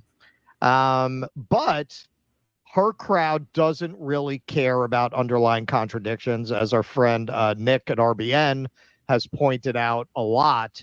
Most of the advice from so-called progressives was, Kamala, you need to lie better. Right, bullshit. You is need to better. lie better. Yeah. And that's what she did here. Exactly. Right. And we can demonstrate that she was just lying better. Another friend of show, Professor Zenkus, threw this up. Kamala calls for a ceasefire at a rally the same day she and Joe Biden sent $3.5 billion in weapons to Israel. They think we are idiots. So let's see what he's talking about. Washington will provide, this is the same day that she talked about how they're working round the clock for the ceasefire. Same day. Washington will provide Israel $3.5 billion to spend on U.S. weapons and military equipment, the State Department said on Friday, with the release of the money coming months after the U.S. Congress appropriated it during Israel's war in Gaza. A State Department spokesperson said on Friday, and this is after they bombed a school, by the way, said on Friday that the department notified Congress on Thursday that the government intended to release the billions of dollars worth of foreign military financing to Israel. CNN reported earlier on the release of this amount, which comes from a $14 billion supplemental funding bill for Israel passed by the Congress in April. But we're not done, folks. So this group, Undecided, in Michigan, they had hopes. I don't know what she might have said to them to indicate this. I don't know if they were hearing what they wanted to hear, if she just lied to them. But they were starting to put out there the idea that she might call for a weapons embargo against Israel. And her national security advisor shut that down real quick. Kamala Harris refuses to back Israel arms embargo amid Gaza war. U.S. Vice President and presidential candidate Kamala Harris does not support an arms embargo on U.S. ally Israel, a top aide said on Thursday in one of the first substantive statements on her Gaza war policy since her July entry into the 2024 White House race. The comment came a day after the U.S. vice president was heckled by pro-Palestinian protesters at a rally for the first time since she became the Democratic candidate less than 3 weeks ago. Now, if you want to look at the little waltz that she's doing, so to speak, so based on what they're saying, this came between the two reactions. So she makes a point of getting out in front of any rumor that she's going to meaningfully change policy in a way that could send AIPAC to Trump, because AIPAC don't give a fuck. They'll go to Trump in a heartbeat if they don't like what she's saying. So she gets out there. No, we're good. And then she goes up there and gives the vibes that her brain dead followers need to feel good about being on the Kamala train. She wants a ceasefire and she wants the hostages home. See, she's wants it all. And they're just going to keep doing the same. But it's not just, if I could just interject, it's not just brain dead followers. There is an element of this that is more cynical and even more sinister than that, which is it gives these so-called progressives who were all about boycotting Joe Biden and out into saying, well, looks like Kamala's different. Don't forget, Kyle Kalinske basically, yes, I mean, he did endorse Jill Stein. He made a video saying, I'm for Jill Stein. Right. So as long as it was Biden, he couldn't go there because Biden is what? President overseeing the genocide. So now the vice president has some plausible deniability. And if she says, I'm considering an arms embargo to Israel, that gives me the sort of leeway to tell my audience, oh, never mind Jill Stein, let's vote for Kamala, especially because Tim Walz is the next it just like it's giving progressives an out. It's giving them an excuse to back the Democratic ticket, where they couldn't do that with Biden because Biden was just, I guess, I don't know what, too offensive. She's the vice president. Like, this is what I don't understand about Trump. And I'm sorry to keep going back to this. He was old and white. Well, I'm sorry to keep going back to this, but this is a part of the point. It's the same record. She's the vice president. Right. It's the Biden-Harris record. If you're running against Harris... As they have gone out of their way to impress on people. It's the Biden-Harris administration. Exactly. Right? So you can run against her the exact same way. You don't have to do all this anyway. I don't want to get side. I don't want to make this derail every segment with that obsession. I'm talking more about the progressives. It's given them the ability to unburden themselves from what has been about the Biden administration And to give them that little opening to, oh, okay, good. Now we can sheep herd back in the Democratic Party. The genocide by Biden was just too far. They had to take it to a next level. Now they can just sweep people. We can sweep the so-called leftists back into the Democratic Party, unburdened by the narrative. Right, because Kamala will be different. She'll be better. Oh, All yeah. right, She's gonna be so great. Let's finish this up. Harris also met with groups opposed to the war after the rally in Detroit, Michigan. Participants reportedly said they brought up the issue of halting U.S. arms supplies to Israel. And this is her national security advisor shutting that down. VP has been clear. She will always ensure Israel is able to defend itself against Iran and Iran-backed terrorist groups. Meet the new boss, folks. Same as the old boss. She does not support an arms embargo on Israel. She will continue to work to protect civilians in Gaza and to uphold international humanitarian law. This is the week that videos emerged of Israeli soldiers attacking prisoners, shall we say, on the East Berlin side of the wall, which we'll cover on the West Berlin side. This is the same week they bombed a school and killed 100 people. So how do you square protecting civilians and upholding international humanitarian law with absolutely taking an arms embargo off the table? How do those things go together? They do not. They're Iranian. The They're Iranian-backed civilians. That's right. All it's all about about the vibes. It's all about the vibes. And my analysis of the campaign, just as a pundit, as someone who's trying to predict outcomes and notice trends, is that this is going to be the year of the vibe, and that the vibes may well carry the day. Well, there's what I mean. It's like watching the country circle down the drain. It's like a game. When you get to the end of a game, the options narrow, right? That's what defines most games. You have infinite options at the beginning, and then you have less and less and less until almost none. That's the country. That's the country. And You're seeing everything become more prescribed. When you analyze the race in a very macro sense, you can see that, and you can like that or not like that. We've all been devastated by election outcomes in the past. We've all been very frustrated with this country in the past in terms of how they vote. I remember in 2004 as a teenager, just could not believe the country could reelect George W. Bush, given what he had done. We've all been to that place. I'm sort of used to that. What I can't get used to and cannot forgive is people in the commentator space, and I'm not trying to start beefs or get into drama world, but people who that'll be Tuesday. But people who consider themselves serious political thinkers on the left, who all of a sudden turn off the part of their brain that was protesting a genocide for the past 10 months to somehow delude themselves and their followers into thinking that Kamala is going to be better. I mean, that is she's just a telling place you I can't right go. here she's not going to. Exactly. She's going to be rhetorically better, which is what the end of this article really gets into. As vice president, Harris has sometimes been more critical than Biden of the civilian casualties caused by Israel's offensive in Gaza. So she's going to write the strongly worded letter to Netanyahu.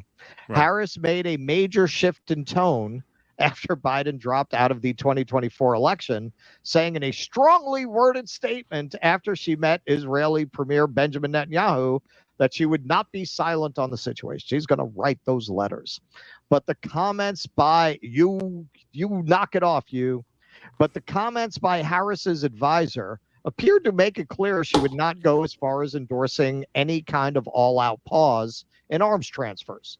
Under Biden, the White House has only halted the delivery of a single shipment of heavy bombs to Israel over concerns about how they would be used.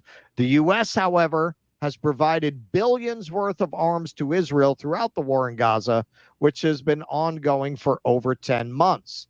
On Wednesday in Detroit, Harris and her new running mate, Tim Walz, briefly met the leaders of the uncommitted group that had mobilized people to cast protest votes against Biden in this year's Democratic primary, U.S. media reported. Its founders told the New York Times that they had asked Harris for a full meeting to discuss their calls for an embargo, and Harris told them she was open to a meeting. Yeah, she's open to a meeting if she thinks that it will be to her political advantage, because the libs that would vote for Kamala Harris will certainly not push her on the point of, I met with them and I think they have some good points and we are going to continue to have a conversation, but our alliance with Israel, I made clear, is not open to negotiation, but more must be done to protect the Palestinian people. Yeah, right. Yeah. I think same policy, no change. I think if we want to hold her accountable and to push Kamala Harris left, we should be launching a campaign to put Ro Khanna, Kristen Sinema, Pramila Jayapal on a strongly worded letter. Yeah. Committee. I think that's how we get real change in the country. Kamala, the strongly worded letter candidate. Good plan. All right, Jake, can we throw that patron scroll up? Please, if you got it. Throw it up if you got it, please. Hey, folks, you can become a supporter of this program by going to patreon.com/do dissidents for as little as $5 a month. Benefits include your name up in lights here on the patron scroll. You also get call-in access to our weekly Q&As only on Rumble. Those happen every Sunday night. And guess what? Tonight is Sunday, so we're going to be doing a Q&A after the show this evening. You get call-in access to that if you become a member for just $5 a month on either patreon.com/do dissidents, dodissidents.substack.com, or you can join our locals. If you're watching on Rumble right now, you can hit that bright red join button underneath the screen, join our locals, and the latest post on Patreon, Substack, and locals contains a call-in link for tonight's Q&A. You also get bonus live streams, interactive live streams. We're going to do at least one bonus live stream from Chicago for patrons only, so that will be a lot of fun. That'll be the Kit and Russell Pizza Summit, available exclusively for Patreon members, and we got some other interactive live streams coming up this month as well. Your guys' support is the backbone of this program, so we thank you very, very much for it. We'll take some Rumble rants here. Let's see here. I don't know what the hell this question is. What's the deal with Zaporizhzhia needing an emergency reactor scram from Ukraine FPV drone? Larger plant than Chernobyl, but the news cycle barely even glanced at it. Yeah, so much so that I have not heard of it. Do you know what that's about, Russell? I have to look into that. I don't know anything about that. I haven't heard that. I've never heard of that. We are going to cover some more. Like, Ukraine that's almost a non developments. sequitur to me. That's how little I know about it. The Zaporizhzhia nuclear power plant? Yeah. Yeah. Yeah, Did it get hit or something?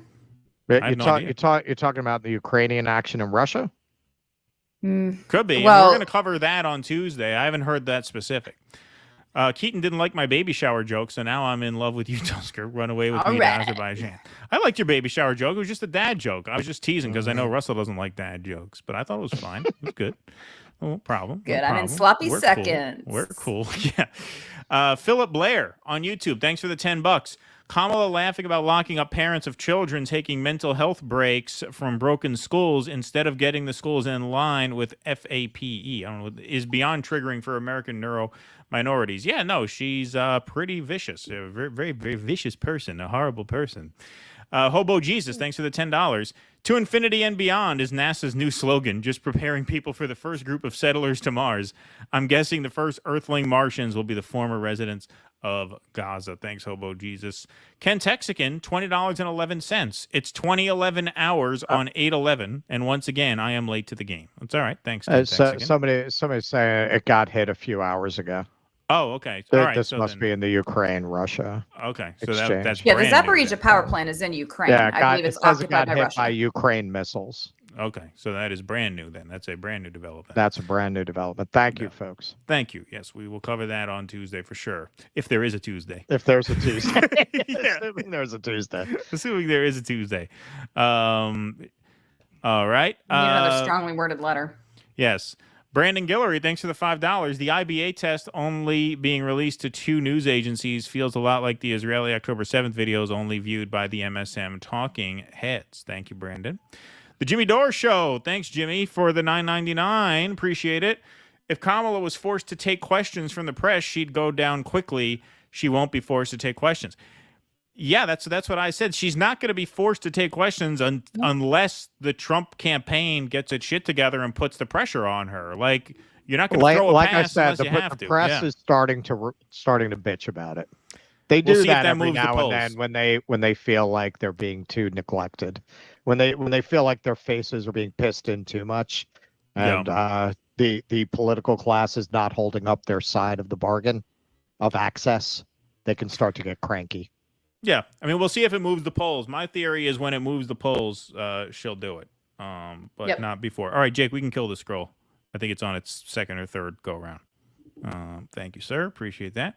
All right, let's see. Brendan McNamara for $5 on YouTube. Thanks, Brandon. Kamala is doing with Gaza what Obama did with Occupy, which is siphoning energy off of the movement by appearing to be doing anything to solve the problem. Good point. Very good point. Richard Pemberton for $20 on YouTube. Thank you. That's very kind of you. I don't know about your voter exhaustion theory. I'm sensing huge lib enthusiasm for Harris. They seem downright pumped. Who exactly do you think is voting for her out of exhaustion? I think the people who swing elections are voting for her, are potentially going to vote for her out of exhaustion. Like, yes, the libs are going to be pumped. You could literally run a sock for those people. Yeah. Color it blue, and they'll be excited. Yeah, I mean, the libs are going to be pumped for Kamala. MAGA is going to be pumped for Trump. The people in the middle, people like my father-in-law, like my in-law, we all know people like this who are kind of not ideological. They pay attention at the margins.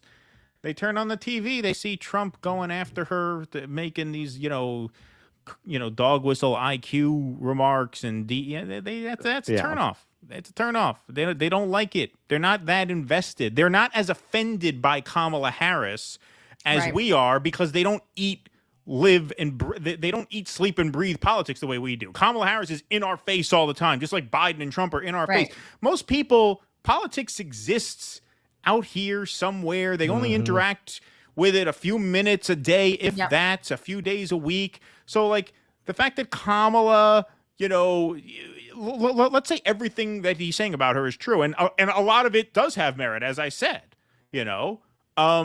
people just still don't want that negativity in their life. It sounds trivial. It sounds crazy hearing it on a YouTube show, because everyone here is in the camp of people who pays very close attention to politics, to the point where you would be watching this show in the first place. But I'm telling you, the people who swing elections are not us. The people who swing elections are your in-laws who you talk about politics with, at Thanksgiving, who don't know much. Right. That's why they're dumb shits. That's why they're whacking your base, because they don't pay attention, and you do. But they're the ones who swing the elections. That's who swings the election. That's who swung the midterms. That's what Patrick Bet-David said. He said in 2022, if you were online, all the hyper-engaged people thought it was going to be a red wave, because all of the signal online was red wave, everybody. And it wasn't a red wave, because if you look, what was the key predictor in 2022? It was the Kansas ballot measure. Right, exactly. Kansas in August voted 60-40 to codify abortion in their constitution. That's the only piece of data that mattered that year. Nothing else mattered. All you needed to know was that. And that's what Michael Moore said. Michael Moore said, if Kansas voted 60-40 to put abortion rights in the Constitution, that means there's not going to be a red wave, because there's just not as much support for the Republican Party as you think. If Kansas is pro-choice 60-40, there's not going to be a red wave. And he was right. He was right. And that's the key. The key is, you want to understand electoral politics, pay attention to people who don't follow it that closely. That is a great way to predict outcomes. How are those people thinking? Because that's the whole entire thing. If I was to sit there and talk to any one of my normal friends at work who do not watch politics the way that I do not know anything like that, they have no idea what's going on foreign and foreign policy wise, anything like that. If I start sitting there and I go, well, did you see that video of Kamala Harris laughing about locking up truant parents? They're like, no. And then I got to go Google and find the old clip to show them. That's the level that people are at. And they don't want to hear it. They go, oh, whatever. Let's talk about something else. Like, that's the average person. It is. Exactly. And even when Biden was the candidate, there was always the proviso of like, hey, man, the Dobbs decision has shown a potency that doesn't show up in polls that keeps showing up in results. That there was always that X factor that people might just vote on that. Right. Exactly. All right. Where are we? All right. This is a quick one here. I'll quarterback this one, since this is a quick one. This is a quick hit. So, James Carville had been giving some tough love to the Democrats when Biden was the nominee. And now I guess the Kamala's the nominee and that Tim Walz is the vice presidential nominee. Maybe he's feeling a little bit more confident, a little more combative, a little more eager to bring the fight to the Republicans. So we all know, Tim Walz, one of his nicknames that the right has given him is Tampon Tim, because he's put tampons in gender-neutral bathrooms in public schools in Minnesota. And so that's a big meme thing. So James Carville has a retort to this, and the tweeter here put an extreme language warning. Maybe extreme for some people, not extreme for us, the most depraved audience on YouTube. But here's James Carville's response to the Tampon Tim moniker. Governor Tim has called them weird, and that doesn't nearly describe this. So I have a message to Jesse and of the whole freak show is, why don't you take a tampon and shove it right up your ass? Because that's where it goes, right up your ass. Or maybe you could stick it in your mouth, and maybe you could take a used one and stick it in your mouth and suck on it, because that's what you do. You suck. Thank you, and good night. Watch that again. I hadn't seen that. I was not literally expecting James Carville to start promoting ATM. Yes. Not see that coming. Not see that coming. Wow. One more time. Governor Tim has called them weird, and that doesn't nearly describe this. So I have a message to Jesse and of the whole freak show is, why don't you take a tampon and shove it right up your ass?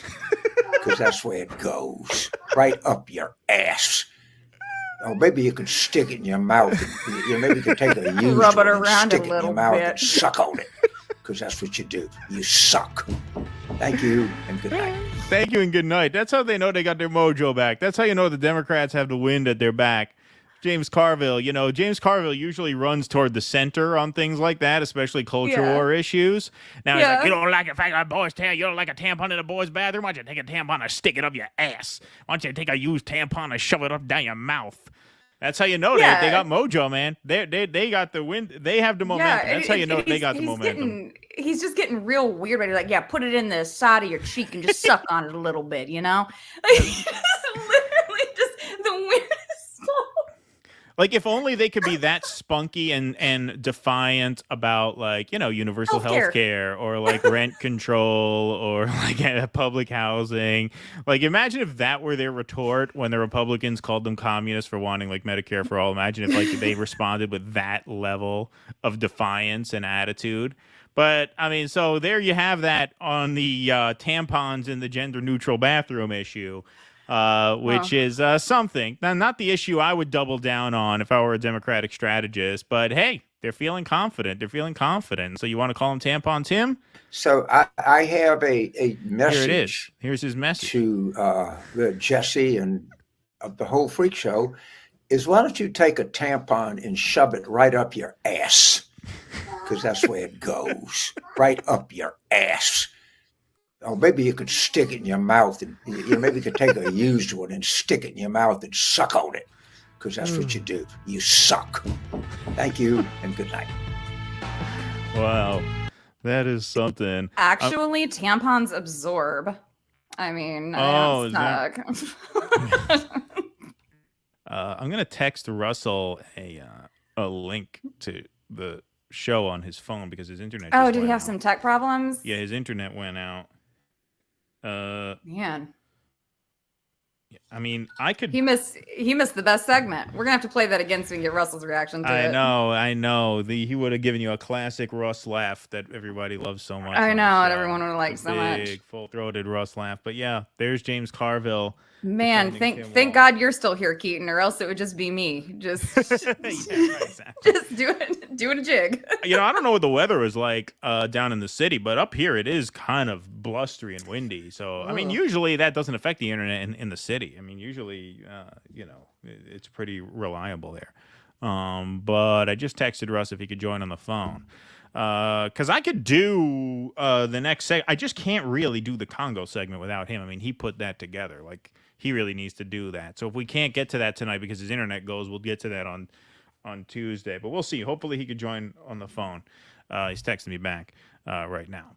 So we'll see how that works. Oh, yeah, of course. Yeah, okay, do it. He says you could use. I mean, we can go to a iPad. card real quick if we need to just get Russell back in. Yeah, we could, but I think he's gonna try on the iPad. I think he's gonna try on the iPad. So that'll be great. That'll be a good way to test that iPad. We just invested in an iPad for Chicago, thanks to your guys' support. Maybe while we're waiting for Russell to reconnect, maybe we want to do an ad read. Yeah, let's do an ad read. That's a good idea. Good idea.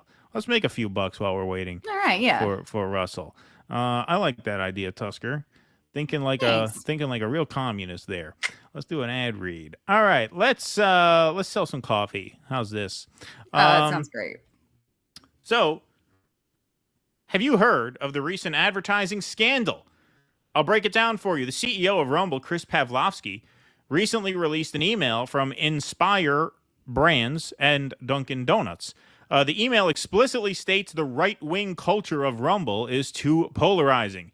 In other words, Dunkin' Donuts has a problem with right-wing culture and wants nothing to do with it or Rumble.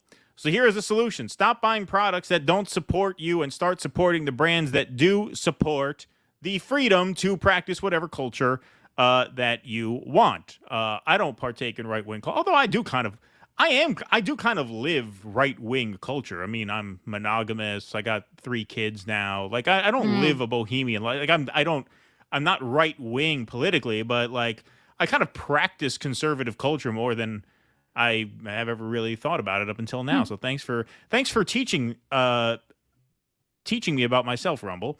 Right. But whatever culture you practice or whatever your views, obviously, I've been brewing right-wing coffee at my house for years. Yeah, that's right, Russ. Right, Tusker brews right-wing coffee at her house. She does not discriminate. Years. That's right. So the competing coffee brand that we all need to get behind is Rumble 1775 Coffee. When you support this coffee brand, you support free speech and the freedom to practice whatever culture you want. For a limited time, Rumble is offering buy 2 bags of coffee and get 1 for free.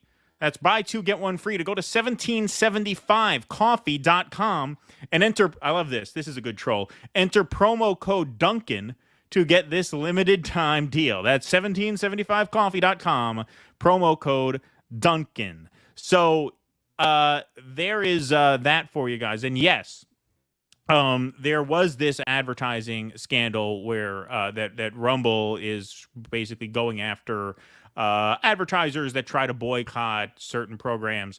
I don't know the full details of it, but I have been paying some mind to it because I've been following it on X and things like that. But yes, when you support these brands, you are supporting the effort to build a free speech infrastructure, which is super important.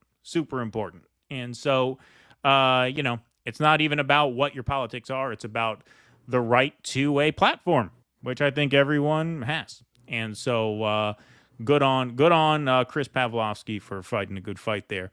And get some 1775 coffee. Plus I've heard that everyone that works at Dunkin' is a communist like Kamala Harris. Yo, I got Dunkin' Donuts this morning, actually, and they forgot my kid's egg wrap. He was very upset. Yeah. I'm looking forward to that egg wrap. I paid for it, too. Yeah, you need 1775 egg wraps. Okay, so I'm becoming less forgiving of like these mistakes. And look, it's not the worker's fault. So you never want to be nasty to a worker when they fuck up or when something like that happens. But these corporations are getting so greedy with the price gouging because that's what's driving a lot of the inflation. Yeah. Like, listen, if you're going to charge $3 for an egg and cheese wrap, you got to remember to put it in the bag. Like, it just pisses you because like they're charging so much for this shit now, Yeah. And so then when you fuck up, it's like, and again, you don't ride the worker for it, but it's just like, goddamn. Yeah. Like if you're going to rip us off, it's gotten to at the least give point us the shit. Where an egg wrap is like a bathtub kidney at this point. Like that's how valuable an egg wrap is. Yeah, right, exactly. An ice bath kidney. Exactly. Let me actually go to a card real quick and give Russell a call because he's texting me, and it's easier to get this back online than it is when I call him. So we'll be back. Give us just a second, guys. Yeah, very, very shortly. This will be very quick. We'll be right back. Oh, Never mind. No. Look at that. I couldn't get it on the iPad either because it's on the same network. Yeah, but don't you have data? Did you hook your iPad up to data yet? I tried. No, not yet. I was in New Hampshire. How am I going to do that? That's right. That's right. Yeah. I still really wish we could do the car. I'm still really. They don't have wish we could do electricity in New Carville. Hampshire either. They have it's log cabins out there. You have to hunt. You have to look for bear on the side of the road in New Hampshire and cook it over a fire. We did it. We did actually eat some bear. Oh yeah. It was a little gamey. It was a little gamey. It was a little wormy. And she was not into it. Let me tell you.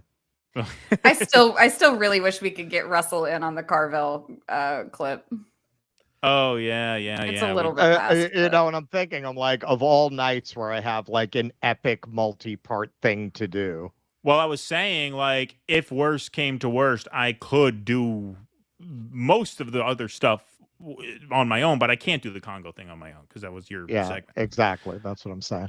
I you know, these are the glories of monopolies because literally, if I lived one block north, the mobile operators kick in the competition.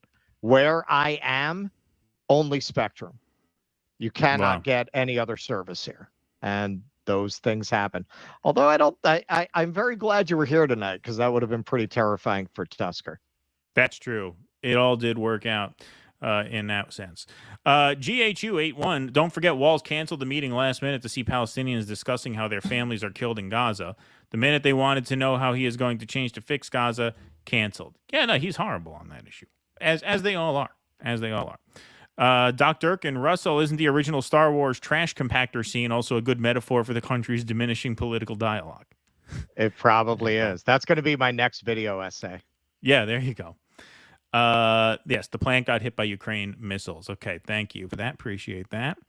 And someone was asking, yes, we do know about what's going on in the border region, but that's breaking news. Yeah, that particular piece is breaking, apparently, yes. Noah Goop, all we actually know is that the nuclear plant is on fire. Just want to remind everyone you can't trust the Russians or the Ukrainians really on anything. Both have bot armies. Yes, we have seen both of those bot armies at work for sure. I'll make a prediction. The axis of resistance will hit Israel on U.S. Election Day. You allowed Israel to interrupt our president's inauguration, so they will return the favor. In Patmos, he warned of a lady in purple, chapter 17, 2,000 years ago. Like it or not, time's up. Read it yourself. All right, thanks for that. Appreciate that very much. Ken Texican for $30. Can I get a 2030 YouTube Rumble crossover cowbell? Of course you can, Ken Texican. You hit the $50 threshold. Appreciate that very much. Thank you. Very, very kind of you, sir. Salamander Fry over on YouTube. Appreciate you and appreciate chat, too. Thank you, Salamander Fry. David Santucci, thanks for the $10. Kamala won't be silent, but she'll keep sending the bombs. That's right. And Kuznetsky Bassane for $9.99. George Orwell was off by only about 40 years. Thank you very much for that. Okay, why don't we do our two-part Olympic segment? We'll take a quick break for more super chats between these, but we got a couple more segments here, and then we're going to move to Rumble for our final segment and the Q&A. Russell, go ahead. Okay, so it turns out that when you go to the Olympics, even as an American, you get health care, which some of them are finding really, really surprising.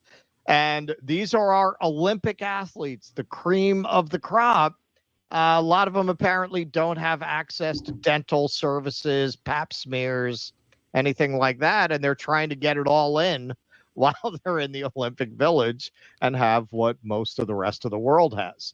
Ariana Ramsey won an Olympic bronze medal with the U.S. women's rugby team here last week. A few days later, something almost as exciting happened. She got a pap smear for free. Like what? She said in a post on TikTok describing her new discovery. The Olympic Village offers free health care. The United States, of course. God. Yeah. The United States, of course, does not. So in the days following her victory, Ramsey made appointments with the village gynecologist, dentist, and ophthalmologist. According to the Paris 2024 Organizing Committee, the village also offers cardiology, orthopedics, physiotherapy, psychology, podiatry, and of course, sports medicine. all at no cost to the athletes. Paralympic athletes will also have access to dermatology. So let's take a look at Ariana Ramsey's first video that got everyone very jealous about her access to healthcare. Hang on, where's that video? Did you take down my video?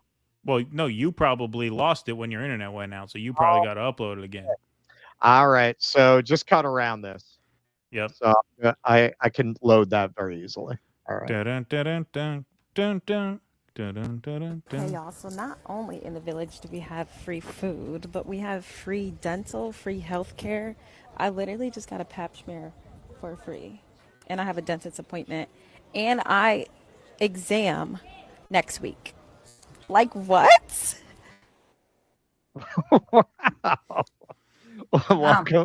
Welcome to the rest of the world. All right, so Ramsey came to Paris as a rugby player. She's leaving as a healthcare influencer. More than 135,000 people have watched her initial TikTok, and another of the half dozen follow-up videos she has made has pulled in more than 570 views. That is fine with her. The more she thinks about it, the more frustrated she is that she's so astonished by the concept. Quote, "That's just America and their privatized healthcare system," she laments in an interview, adding, "I'll fight for universal healthcare." The idea has gone viral in France. American discovers healthcare. Quote, "A lot of people are kind of making a joke about it," she says, like, "Welcome to France." In fact, the Olympic Village has offered athletes and their delegations free healthcare since, ironically, the 1932 Los Angeles Games. But not many athletes know the option exists. The polyclinic is designed to handle as many as 700 patient visits per day, but Ramsey says many of the staffers there have thanked her for her videos because she is bringing awareness to the option. She says she has gotten DMs from other athletes expressing surprise, and a few people have recognized her in person and said that her videos encouraged them to visit the clinic. A 2022 study by the Commonwealth Fund found that the U.S. is the only high-income country without universal health care.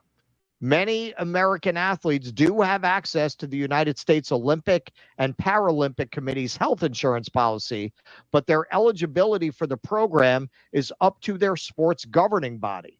And an independent commission appointed by Congress found that, quote, "Some of the most talented competitors under our flag go to sleep at night under the roof of a car or without sufficient food or adequate health insurance," unquote. That's part of the bootstrap training. That's part of the bootstrap training. Well, Tusker, I'm glad you're here for this because, this is something we can all agree on, and this is a point Keaton often makes. Hey, well, if you want to talk about the failings of communism, isn't this a failing of capitalism? Isn't this when your greatest athletes are sleeping in cars and your citizens don't have health insurance? Isn't that a failed system as well? Wouldn't you call that a failed system? When your teeth and your eyes and your lady parts aren't considered part of your body. That's also another weird thing, that the fact that dental and eye is separate from just health insurance. Well, yeah. With Medicare, you don't get dental, right? Mm-hmm. I never had dental insurance ever because my parents had a small mom and pop jewelry business, and so they bought the health insurance plan, but the dental was separate. So I've been to a dentist, I can count on one hand the number of times I've been to a dentist. Wow. I just happened to be very lucky. My teeth grew in straight. I didn't need braces or anything like that. They're relatively clean. So I just lucked out in that way. But yeah, no, we never had dental. And it's true. I have made this point. Every person who starved to death in the Soviet Union, they say, well, under communism, look what happens. Okay, well, under capitalism, this is what happens. So be fair. If you're going to blame every death in the USSR on communism, then you got to start blaming these decrepit realities on the economic system that creates them. And this is a product of a capitalist healthcare system. There's absolutely no question about that. It's the only place in the world where this kind of shit happens because people cannot afford medicine. So let's finish this up. More than a quarter of U.S. athletes report earning less than $15,000 per year. Less than $15,000. And more than 40% said they paid out of pocket for healthcare, with an average cost of $9,200 per person. Only 16% said they'd been reimbursed. Because the U.S. is one of 3 countries whose elite athletes receive no government funding, athletes know that they need to find opportunities to build their brands to try to earn enough money to continue competing. Ramsey, for example, came to the Olympics planning to focus on both rugby and making videos because she says, quote, the only other job for women in sports really is social media. So the ease of the village system has been enlightening. Ramsey has 20/20 vision, but sometimes her eyes blur at night. The doctor gave her glasses. At her teeth cleaning, they did an x-ray. She paid for none of it. Quote, they really go above and beyond. All this means that athletes are beginning to adjust their plans after competition is over. Instead of going to Disneyland, skateboarder Steven Pinheiro, representing Puerto Rico, says, I'm going to go to the dentist. The most magical place on earth. The dentist. It is for Americans. So here's one more video from Ms. Ramsey. Anyways, America needs to do better with their healthcare systems. There is no reason why me, an American girl, should be so amazed by free healthcare. And that's what a lot of people are saying in the comments, but like, it is what it is. Of course I'm amazed. We don't have free healthcare in America. So yeah, I'm amazed by free healthcare. Yep. Greatest country on earth. Greatest country on earth. What really gets me is you have some working class people, just like the ones who get mad about them raising the minimum wage for fast food workers, who will get mad about the idea of universal health care. Man, that is really going to get the stick to beat your own ass, man. That is really just, you got to have been so degraded in your mind. You have got to have such a peasant mind to walk around as a working person and go, well, if you're not responsible and paying for insurance, well, you're just gonna have to die. Man. Rally, stand up, be American. You need to fucking go get your balls out of your boss's mouth and start fucking standing up for yourself, man. Yeah, you should have been Get more your boss's balls out of your mouth. Yeah, you should have been more personally responsible whenever someone hit you with their car. Like, Yeah. you should have been more personally responsible whenever you fell and broke your leg. I mean, like, come on. Yeah. The rest of the world can do it. We can't listen to this. We are the freak show of the Western world. None of these other countries do this. You want to talk about, the social democratic system is based on exploitation. We can have that conversation. Their people actually benefit from it. What's the excuse of this country? You're robbing the world and you don't even benefit from it. Your country has more blood on its hands than any nation on earth, and all of the profit to be had from that horrific murder, genocide, exploitation all goes into the pockets of this elite class, and then they use their mouthpieces in the media to convince you that you don't have health care because you're an asshole.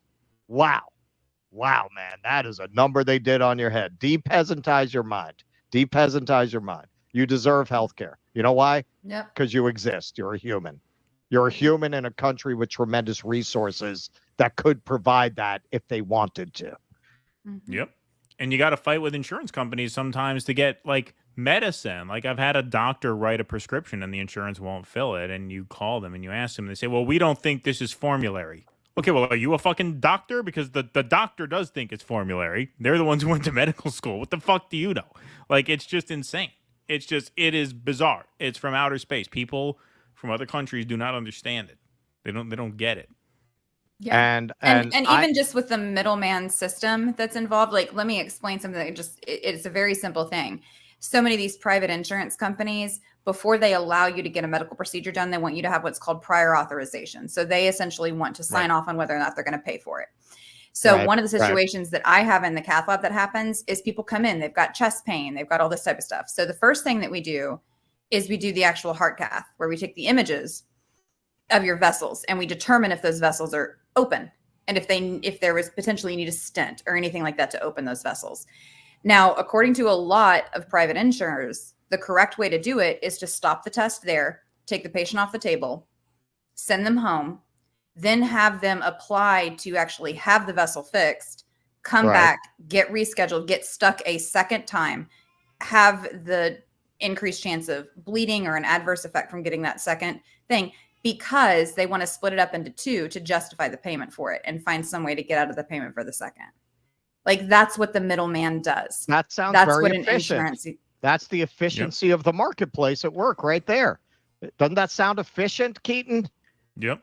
Very efficient. Yeah, 100%. much more efficient than a state system. And there are times that because a doctor, instead of taking a patient off the table, making them reschedule a day off or have their family drive them in because they're elderly and they can't drive anymore, take their day off work, all of that type of stuff, sometimes you won't get paid if you go ahead and do the intervention in the same sitting. Right. Because you didn't do that. So that's another way that they can deny you and not pay the hospital. Costs. Right. Yeah. Right. All right, we'll take some super chats, and then we got one more segment, and then we're going to switch over to Rumble. David Bozic. All right. Do me a favor. At some point while you're doing this, I'm going to load in the video for the Congo segment. So it'll just be on screen for a second. All righty, no problem. David Bozic, thanks for the $5. The more restraint the Persians show, the more it makes Israel look bad and frustrated. I like the cat emoji there, too. Thanks, David. Appreciate that. Mary Ebony Collins, thanks for the $5. Who the hell let him, meaning Carville, out of his chicken coop? That's a good one. I like that one. All right, incoming. All righty. There we go. Rose Blossom, thanks for the $9.99. Hashtag Tusker fan. There we go. I like Tusker because I also have it's trending. HX in medical, yes, and get where she comes from. Her POV is super important because it's the POV of a lot of us. Love to her. Nice. There you go. Beautiful. Thank you, Rose Thank Blossom. David Santucci, thanks for the $10. So are we getting a new Carville sound drop? Yeah, we should actually. Shove it up your ass. Shove it in your mouth. Shove it in your mouth. Brent Yoendo, tomorrow I was born, but 31 years ago. Well, happy birthday tomorrow, Brent Happy Yoendo. birthday. I'm a big old dude dissident slut. All right, we love our sluts. Please Sloppy shout fourths. out that last part as a birthday gift. There you go. Love you guys. Get Whitney Thank Webb you. someday. Yes, thank you. Happy birthday. We would love to get Whitney Webb. We will. Yes. That is as long as she says yes. But yes, we would Yeah. like to have her on. Absolutely. I think she'll probably come on. I think she'll. I think she will. Okay. Final segment. Then we'll catch up on our super chats and our Rumble rants, and then we will switch over to Rumble for the final segment of the program, as well as the Q&A. So, Russell, take this away. I am going to duck out for a moment on this one to give the wife a little help with the new one, but I will be back soon. All right. Okay. So last week when we did cover the story about the boxers, we said that we were going to cover this story about an athlete who was trying to draw attention to the Congo. And because, as she's trying to point out, everyone's silent about it, no one talks about it, that required a week of research to look into it. But we are going to give it a very thorough treatment tonight.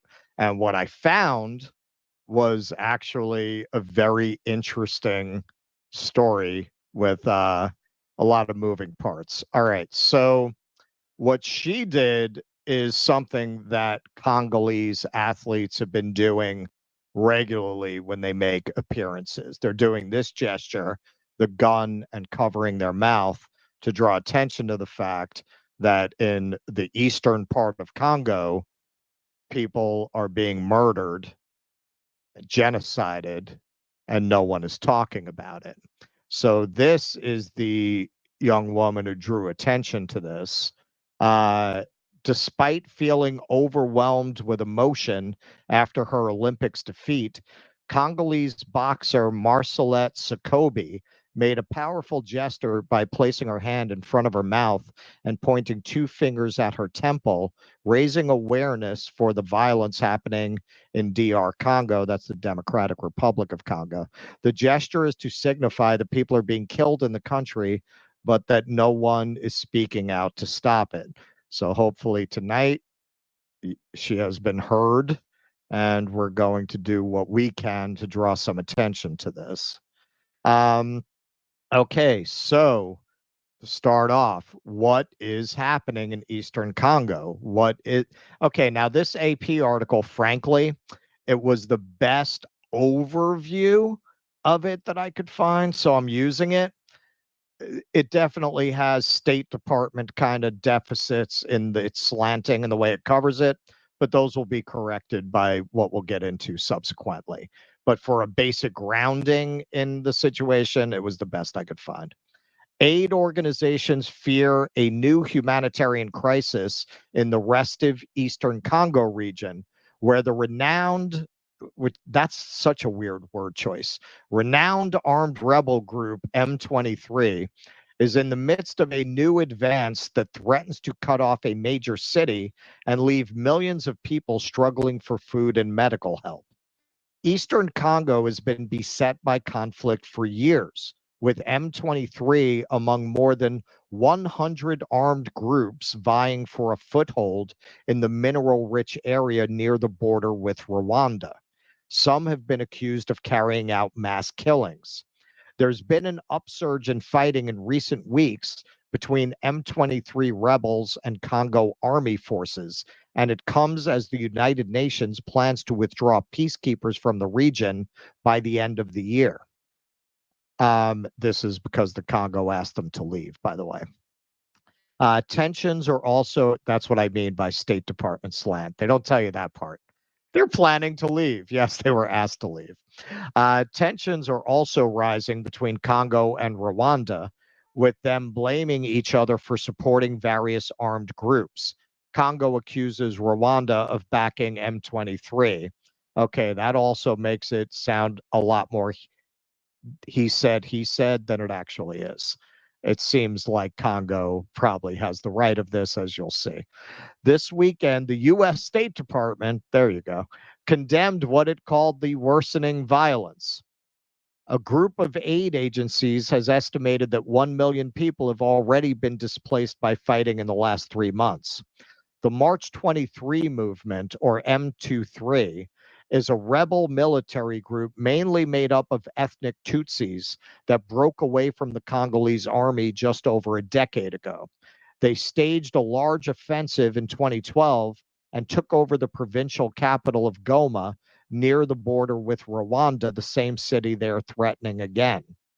The conflict has regional complications, with neighboring Rwanda also accused by the U.S. and UN experts of giving military aid to M23. Rwanda denies that, but effectively admitted on Monday that it has troops and missile systems in eastern Congo.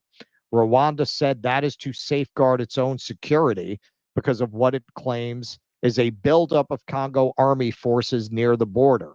Rwanda has rejected calls from the U.S. to withdraw. There are also ties to the Rwandan genocide of 30 years ago, with M23 and Rwanda saying separately that they are fighting a threat from a Congolese rebel group that is connected to the Congo army and partly made up of ethnic Hutus who were perpetrators of the 1994 genocide. The relations between Congo and its eastern neighbor have been fraught for decades. Hundreds of thousands of Rwandan Hutu refugees had fled to Congo, then Zaire, in the aftermath of the 1994 Rwandan genocide. Among them were soldiers and militiamen responsible for the slaughter of 800,000 minority Tutsis and moderate Hutus. All right, this article doesn't get into it, but just to explain, there was a Tutsi group that from Uganda launched an attack to take over Rwanda from Uganda. As the civil war was going on, the governing Hutus mass slaughtered the Tutsis, blaming them for this civil war, and also some moderate Hutus. Now, when the Tutsis won and took over the country, a lot of the Hutus responsible fled into the Congo. So relations between Congo, hundreds of thousands of Rwandan Hutu refugees had fled to Congo, then Zaire. 2 years after the genocide, Rwanda and Uganda invaded eastern Congo to try and root out what remained of those genocide perpetrators, which led to the toppling of then Congo president Mobutu Sese Seko. Tensions between Congo and Rwanda escalated in 2021 with the resurgence of M23 attacks on Congolese soldiers after nearly a decade of relative inactivity due to a 2013 peace deal. The presence of so many armed groups is believed to be connected to illegal mining, with eastern Congo rich in gold and other minerals. M23 launched new attacks late last year and has ramped them up in recent weeks. The group is now threatening to take the key town of Sake, about 27 kilometers west of Goma.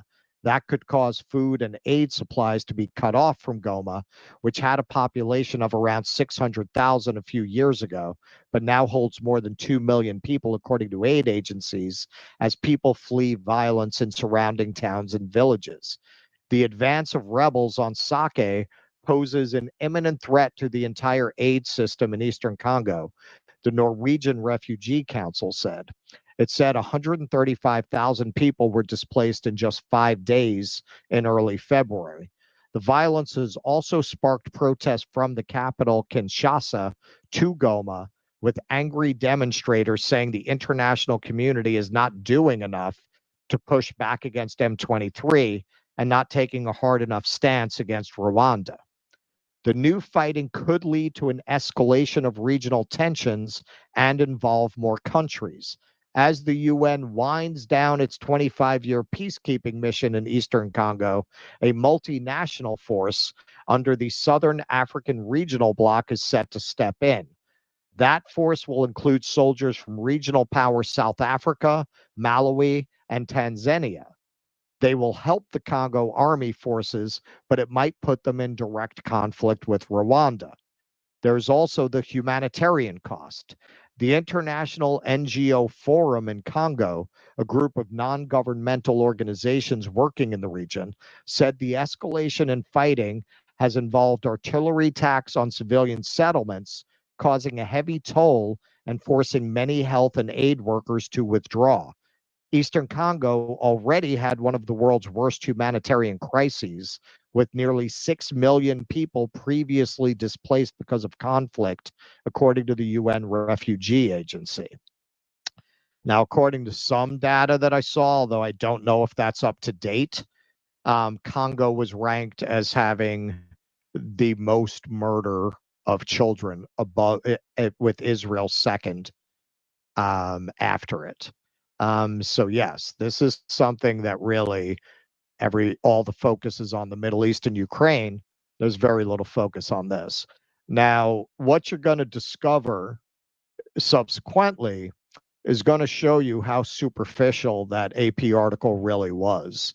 Because the more you poke around into this story, the more you find out who the real villains are and who's really behind this. Okay, so this Al Jazeera article was the best overall step-by-step breakdown to the conflict that I found. So if you really want to get into the small details that I was getting into a little bit with what really caused the Rwanda genocide, it really gets into that. That's beyond the scope of this program, especially with all the parts of this story. But one thing I did want to take from this is they really got into the mining. This is all about the mining. It's no accident that all of this violence is taking place in the East, where they have mineral resources that are vital to the manufacturing of these cell phones, computers, cobalt, tungsten. This is why all of this fighting is in the East. And we'll take a look at who's behind it. But China is the largest outside mining interest there, followed by Switzerland and the UAE. You can see the minerals are mostly concentrated here in the eastern part of the country. So I'll read a little about that. DRC is home to some of the world's largest reserves of metals and rare earth minerals like cobalt, considered essential in the lithium-ion batteries that power electric vehicles. As much as 70% of the world's cobalt supply comes from the DRC. Coltan, used in gadgets like PlayStations and phones, is also plentiful in eastern DRC.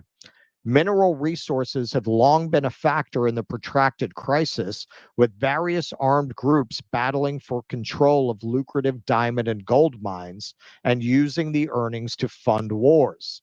Leaders of these groups have been accused of child labor in the mines and of attacking and exploiting mining communities. During the civil wars, Rwandan and Ugandan troops looted DRC's minerals, although only Kampala was forced by the International Court of Justice to pay reparations to the DRC for the economic damage caused. A U.S. law in 2010 forced companies to evaluate where their minerals are sourced from and reduce conflict minerals, or so-called blood diamonds, from global supply. A few countries currently mine in the DRC, partnering with state mining companies. China dominates, with its companies controlling 15 of 17 cobalt mines, according to the Australian Strategic Policy Institute. Chinese concessions are in return for infrastructure projects in the DRC. There's also Switzerland-based Glencore, which owns 2 copper and cobalt mines, Kamoto Copper Company, and Mutanda. Lastly, the United Arab Emirates signed a $1.9 billion deal with a state mining company in July 2023 to develop 4 mines with tin, tantalum, tungsten, and gold in the turbulent eastern Kivu and Maniema provinces. Okay, so you can see typical African here. Does a lot of material on this. Without Congo, there will be no iPhones, cobalt mining for big tech, like Apple is driving child labor and deaths in the Congo, and the world is silent. The use of forced labor is getting popular in Congo via armed groups who are sponsored by several multinational companies to control several mines. And we'll get more into that. Okay, so this is something Michael Schellenberger talks about quite a lot.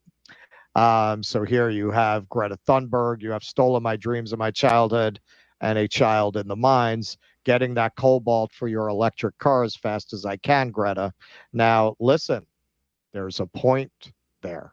They have a point. I know a lot of people on the left will see things like this and dismiss them, but there's actually a point. And this is a point that Schellenberger, who's actually been to desperately poor countries, lived amongst desperately poor people.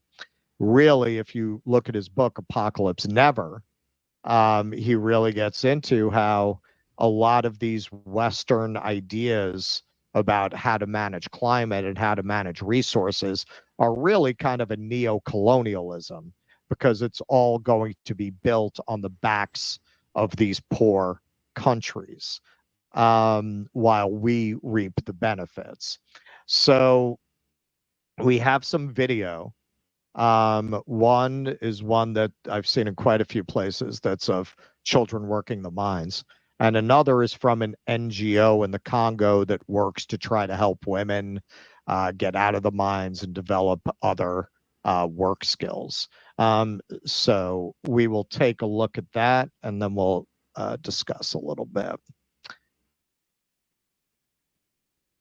Once I find it. All right, there it is. All right, so you can see here, I will read it. About 40,000 children work in cobalt mines in the Democratic Republic of Congo. You can see here the conditions, earning less than $2 a day. You can see here in the mud, this child carrying cobalt. this mineral powers smartphone batteries as well as laptops and electric vehicles. It is used by Apple, Samsung, and major automakers. So this is where our smartphones come from. And this is not talked about a lot.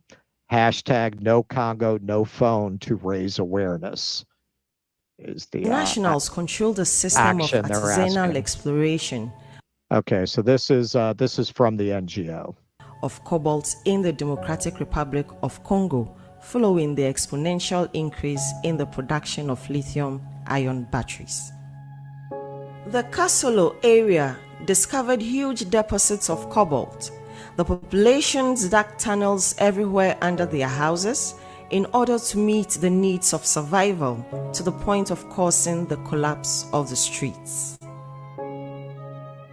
This is how the whole district was evacuated in favor of the Chinese multinational Huayu Cobalt, with its subsidiary Congo Dongfang International Mining, CDM.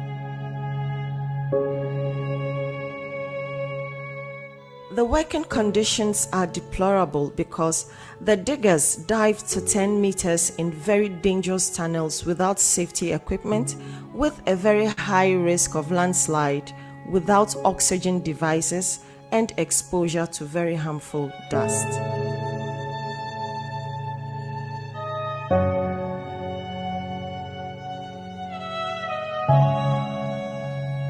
Despite multiple reports and measures banning children from mining sites, children still persist in playing a role in the supply chain of cobalt.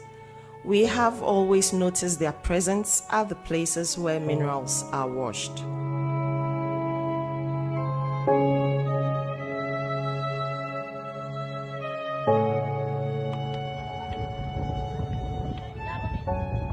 The working conditions of women and children, especially underage girls who have been impregnated and abandoned by their parents on the Kamilumbe artificial lake, show how they are exposed to bacterial infections as well as violence and sex abuse to provide for their children. It is unacceptable to see the conditions in which the people of the areas of Kapata, Musunoi, Chipuki are allowed by big mining companies like Comus, Seco Mines, Kamoto Copper Company, a subsidiary of Glencore, to live in such misery. This is why we are calling on automotive companies such as General Motors, Ford, Tesla, BMW, VW, and H companies such as Apple, Samsung, Nokia, Huawei, and as well as large commodity trading companies such as Glencore, Trafigura, and Ivanhoe to put their weight behind us. We know that they have the power to condition supply on respect for fundamental human rights. Okay. So you've seen there, and these are images you don't see in the press about where our computers come from, about where our phones come from. I have often made the point that part of my exception to wokeness and a lot of the ancillary ideas of anti-racism is that they're all focused on litigating the past while diligently ignoring the present.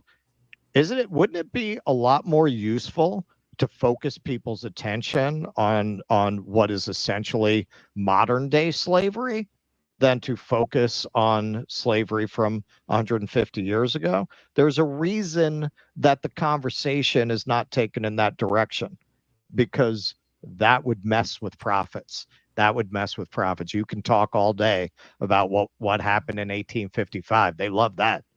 But you start to, and hey, I'm not saying there's not a place to talk about that. But in a world that really wanted to alleviate suffering, that conversation would be a springboard to take action in our modern world to make sure that no one is treated that way today. But it's not. It's not, is it? They don't talk about that.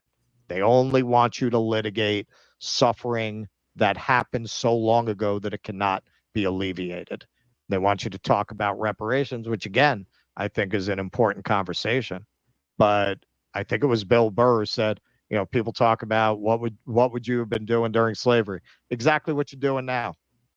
Exactly. Right. What you're doing now is what you would have been doing then. Nothing. What is anyone doing about this?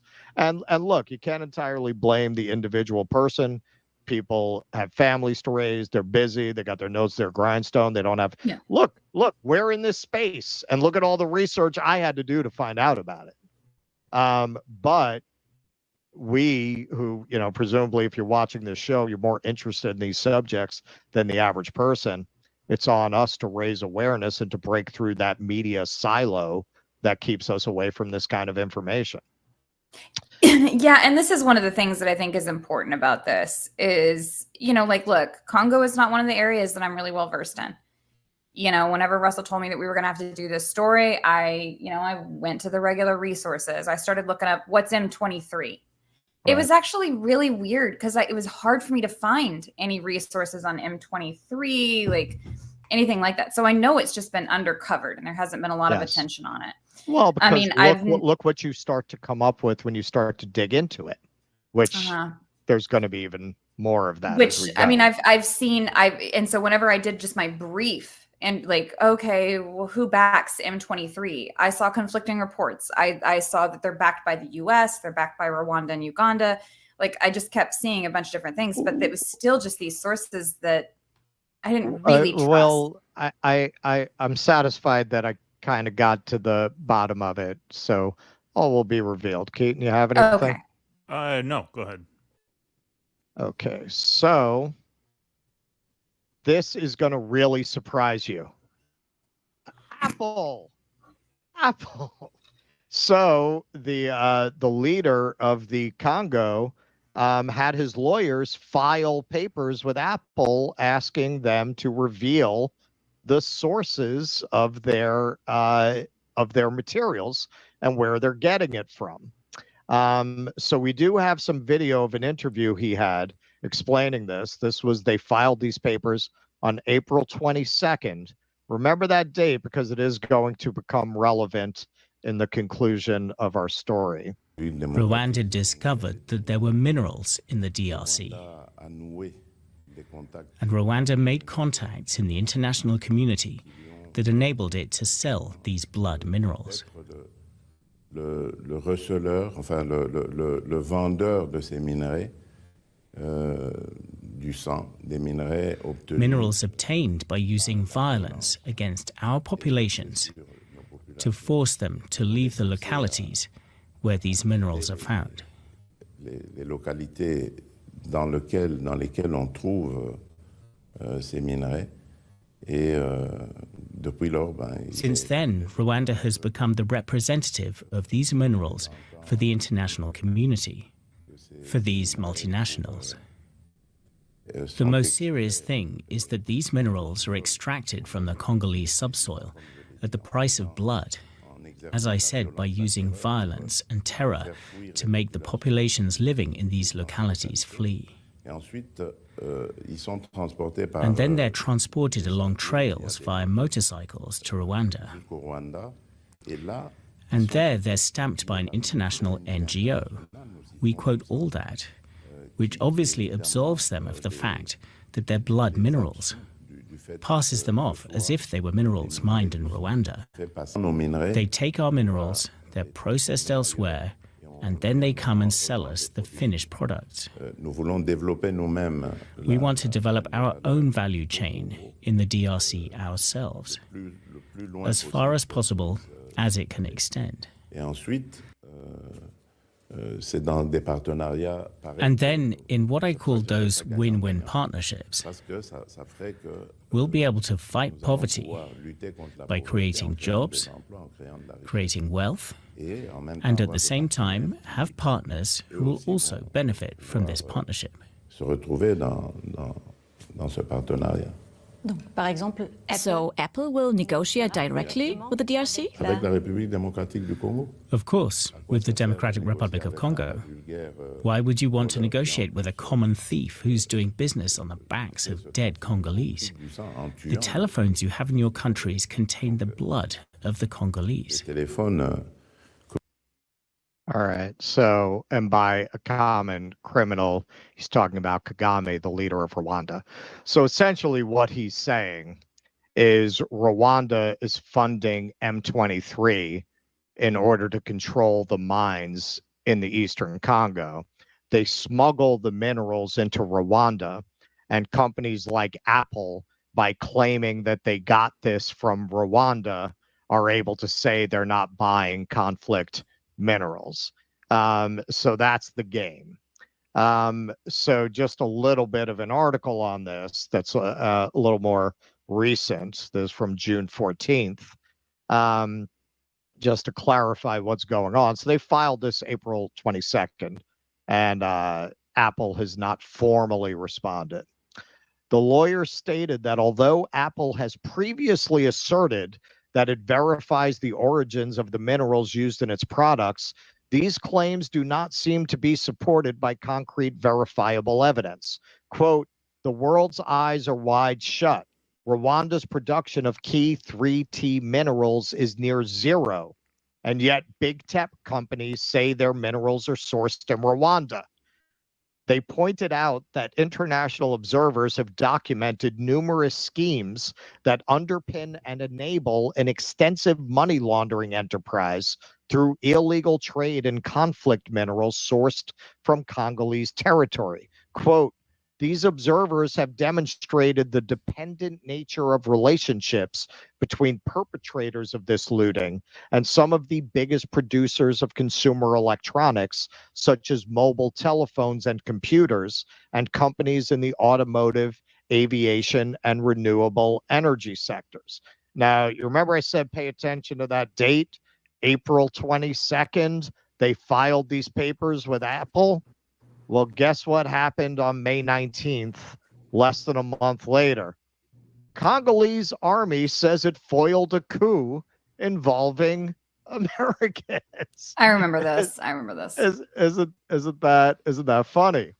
All right, Yep. so these are the Americans. That's one of the American passports, and we have just a little video of that. All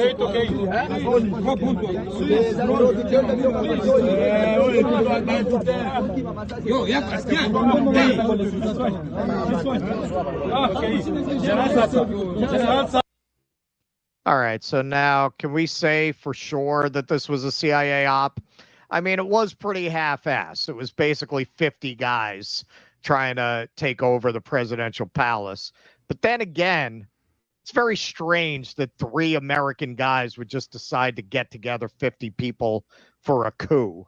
I would say at the least that was a warning from the State Department and their affiliated intelligence services. It just doesn't seem like something that one was a marijuana smuggler, the other one was a member of a Congolese opposition party. Just doesn't seem like, and he brought his son with him.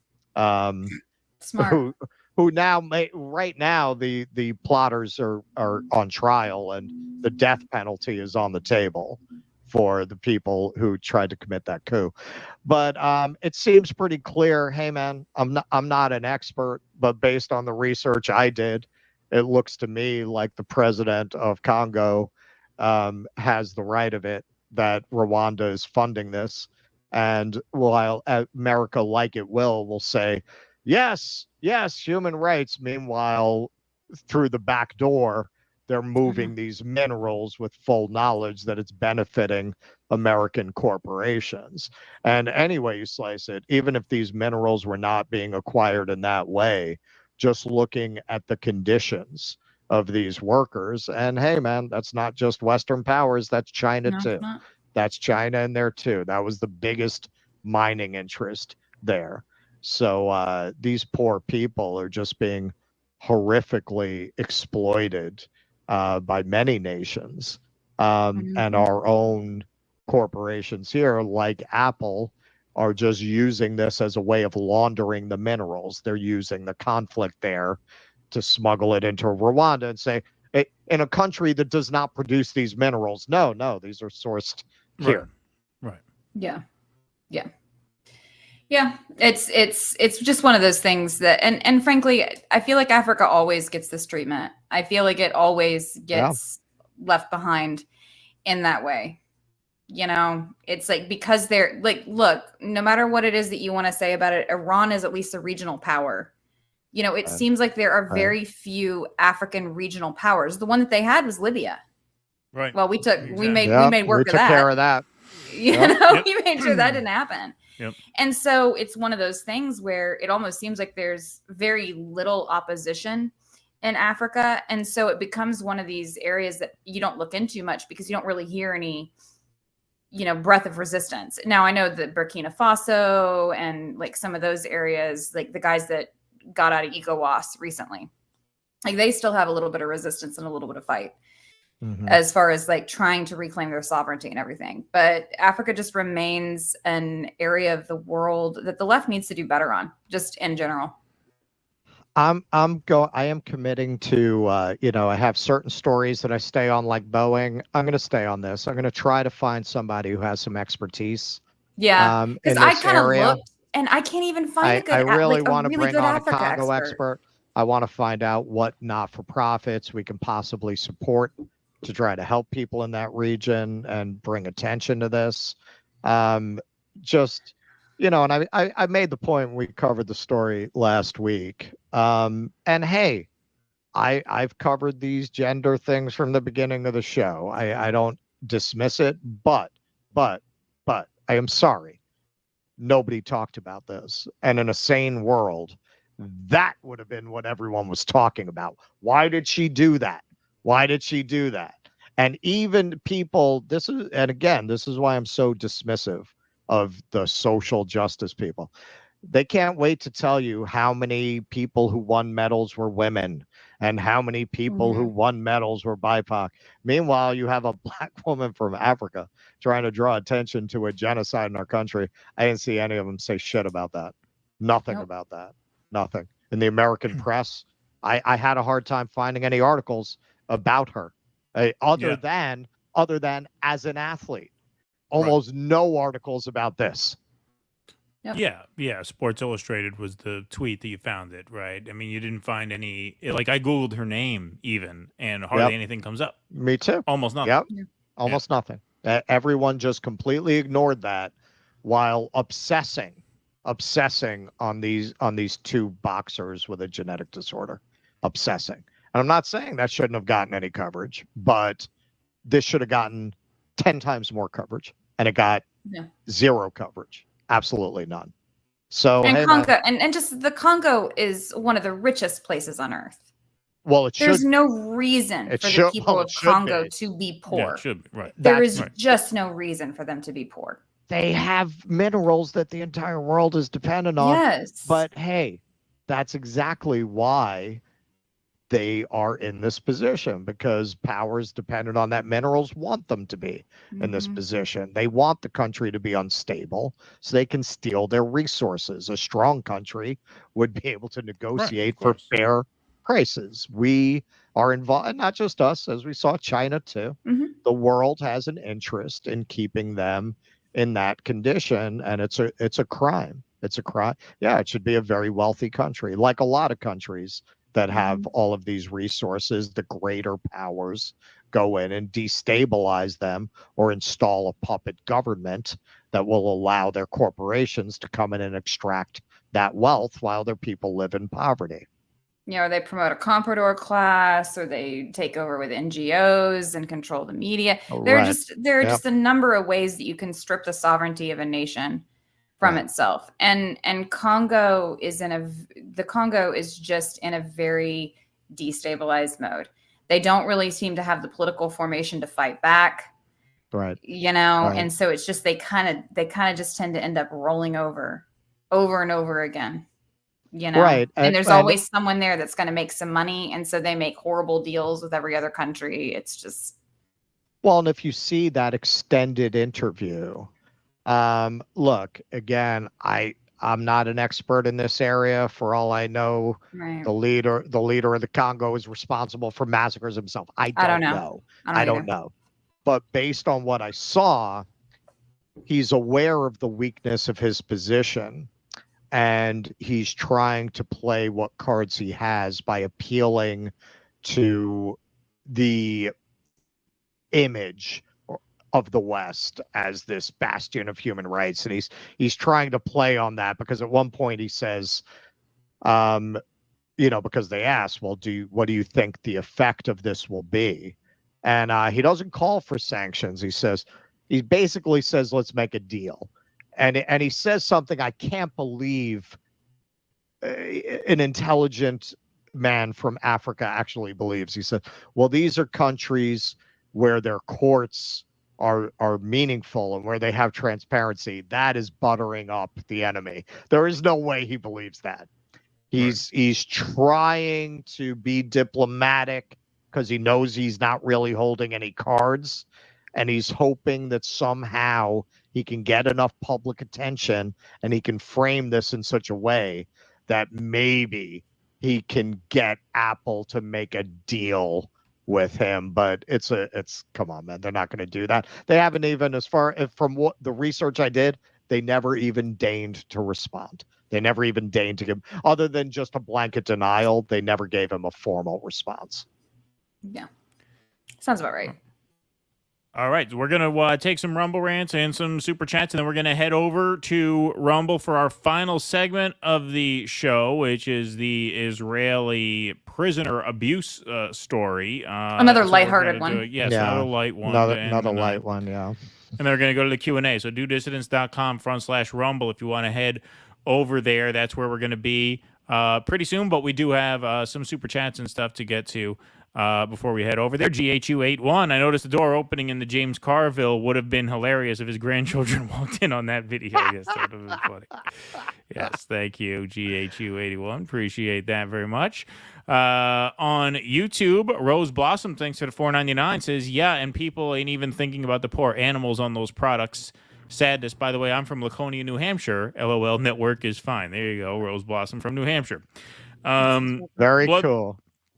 Bloodthirsty Mayonnaise, thanks for the $1.99. Notice France still has private property. They do indeed, even with the universal health care. Philip Blair, thanks for the $10. Docs against universal health care should be deported. We don't care where, just as long as we don't let them trophy poach more lions. I had one in my high school class. Most selfish, greedy jerk I know.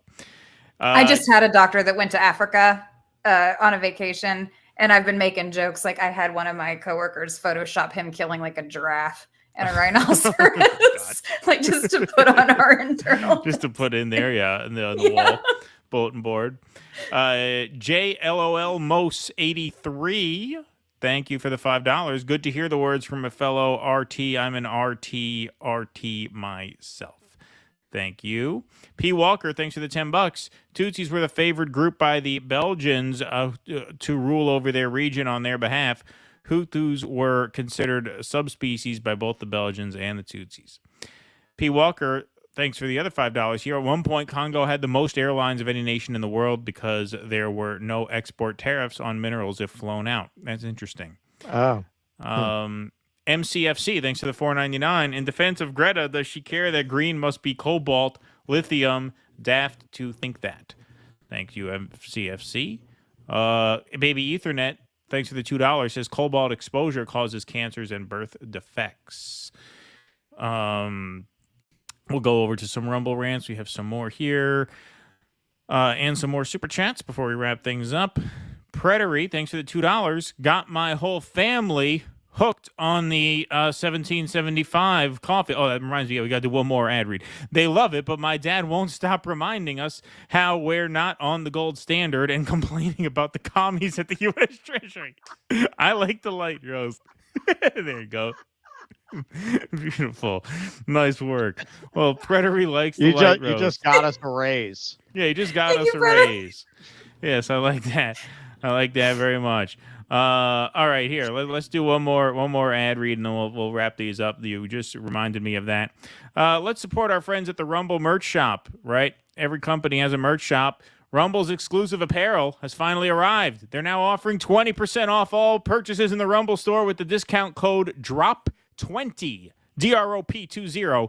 If you want to support the brand that is fighting for free speech and fighting for our First Amendment, this is the best way to do it. They have tees, sweaters, hats, plus much more. I've browsed their merch store, actually, and I'm actually going to use this coupon code and get some merch because I dig it. It's cool-looking stuff. I'll rep some of it on the show.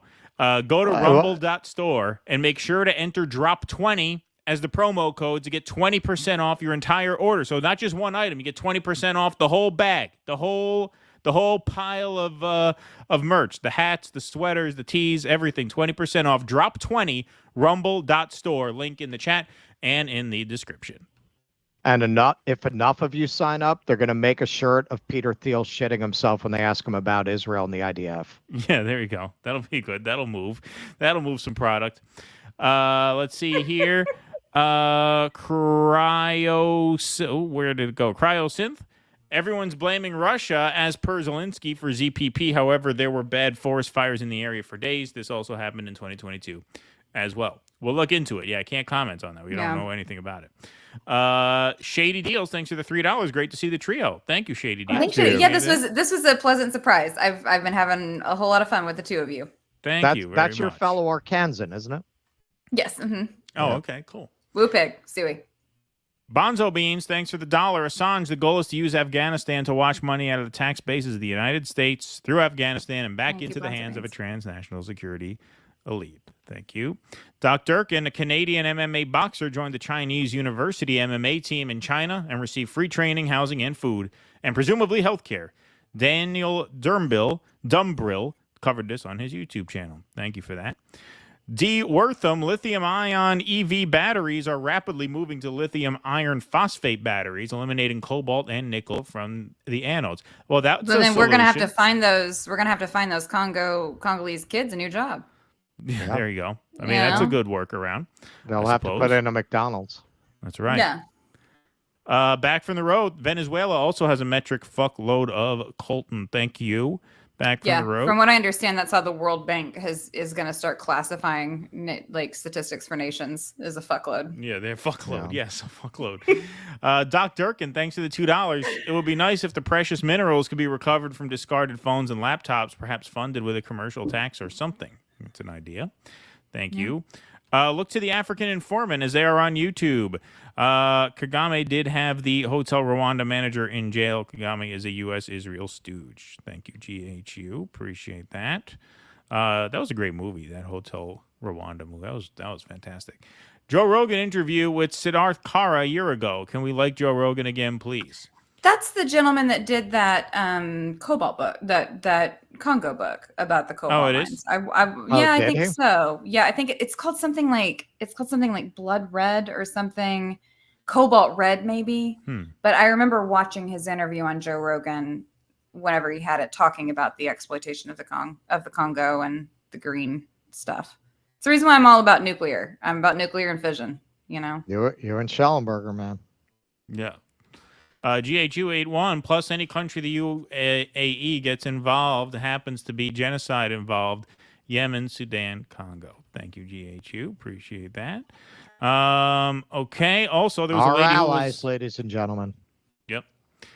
Also, there was a lady who was Ethiopian, who was knowledgeable and educated. Jimmy Dore, that Ethiopian government were the good guys and rebels supported by USA. Ask Jimmy as she could be good knowledge. Thank you, GHU. Appreciate it. I don't think she knows anything about the Congo. She was like a native Ethiopian. I'm struggling to remember her name, but I mean, I know exactly who you're talking about. She used to be a news broadcaster and kind of went rogue, like left. And I was thinking about reaching out to Max and asking him. He probably knows. Max probably knows someone. Somebody. Yeah, Max and Aaron know someone. They got to know somebody. All right, Dr. Thomas Raspberry over on YouTube. Taking Bannon out and using Trump's insults against him is the best bit of CIA media electioneering in history. The debate will end it. It's over already. No election night funny business necessary. Philip Blair, this is how Elon Musk's family became wealthy apartheidists, then emeralds, now cobalt. Yes, can we stop having billionaires so we can stop slavery? Thank you, Philip Blair, for the $5. Appreciate that. Amen. Sparky for $10. Sparky! Sparky, where you been Sparky! all night? My brother knew Ambassador Stevens. Stevens was serious about helping African unity, including a currency. No wonder friend of the show Hillary allowed him to die, if not had him eliminated. Friend of the show Hillary. Thank you. Sparky, thanks for the $2. Yes, it's called great friend of the show. neocolonialism for a reason. Thank you. Yep. Philip Blair. There's a sociology professor from Kenya on YouTube. Great guy, too. I bet he would know who to talk to about Congo. All right. Thank you. Appreciate that. Lead. Sparky, thanks for the $5. Did you talk about the U.S. overthrowing the Bangladesh government the other day yet? No, we're going to probably do that on Tuesday. I've got to research that too. Yeah, we'll probably get to that Tuesday. There was a bunch of stuff. Of stuff that we wanted to get to. And I know what's happening in Ukraine is more important than Carville telling you to suck on a used tampon. But, I mean, this is a comedy show, too. I mean, we got to balance it out. I mean, yes, there's more important stuff than that. But, I mean... Look, it's an entertainment program as well. We couldn't just do that. All you got to do is just put it on your lips. Stick it up your ass. For just a minute. Just put it on your lips. Roll it around. I mean, for a show like this, Carville telling you to suck on a tampon is just like, that is up there with nuclear meltdown in Western Russia. It's just as newsworthy to us. Exactly. Yes. Jessica May, thanks for the $4.99. Hunter was involved with that cobalt mine sale to China in 2016. Also, look at the genocide going on in Sudan. Yeah, we did a Sudan segment a while back. We should do a follow-up for sure. And there's also this weird thing with like there's like a refugee crisis in the Sahel, like the region of the Sahel. There's like I've worked with some of those folks on the Sahel issues as well. Like there's so much stuff going on in Africa that just never gets mentioned. It really is just forgotten about. Indeed. Kuznetsky Bassane, Cobalt Red by S. Cara and Cobalt by C. Angus. Those were the books that I think Tusker, one of them you were talking about. Mm-hmm. Sparky, thanks for the $5. China pales in comparison evil-wise to the U.S. and Europe and Africa. All right, folks. Louise Brooks, thanks for the $10. Great team. Hi, all. Heading to Little Rock tomorrow for work. Fun. Oh, wow. Perfect. Thank you, Louise. All right, stay in the hotel. It sucks out here. Just kidding. Okay. How do we do this again? Oh, yeah. Okay, I know how to do this again.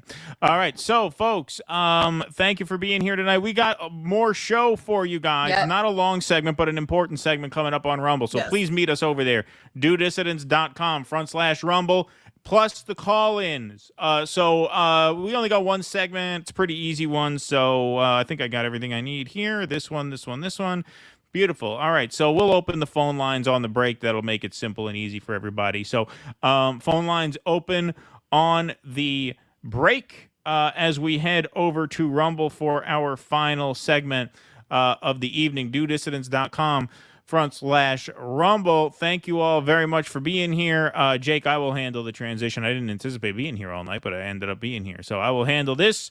Russell, we just need a courage from you, and then we'll see you all on Rumble in 5 minutes. Be safe. Be well. Courage.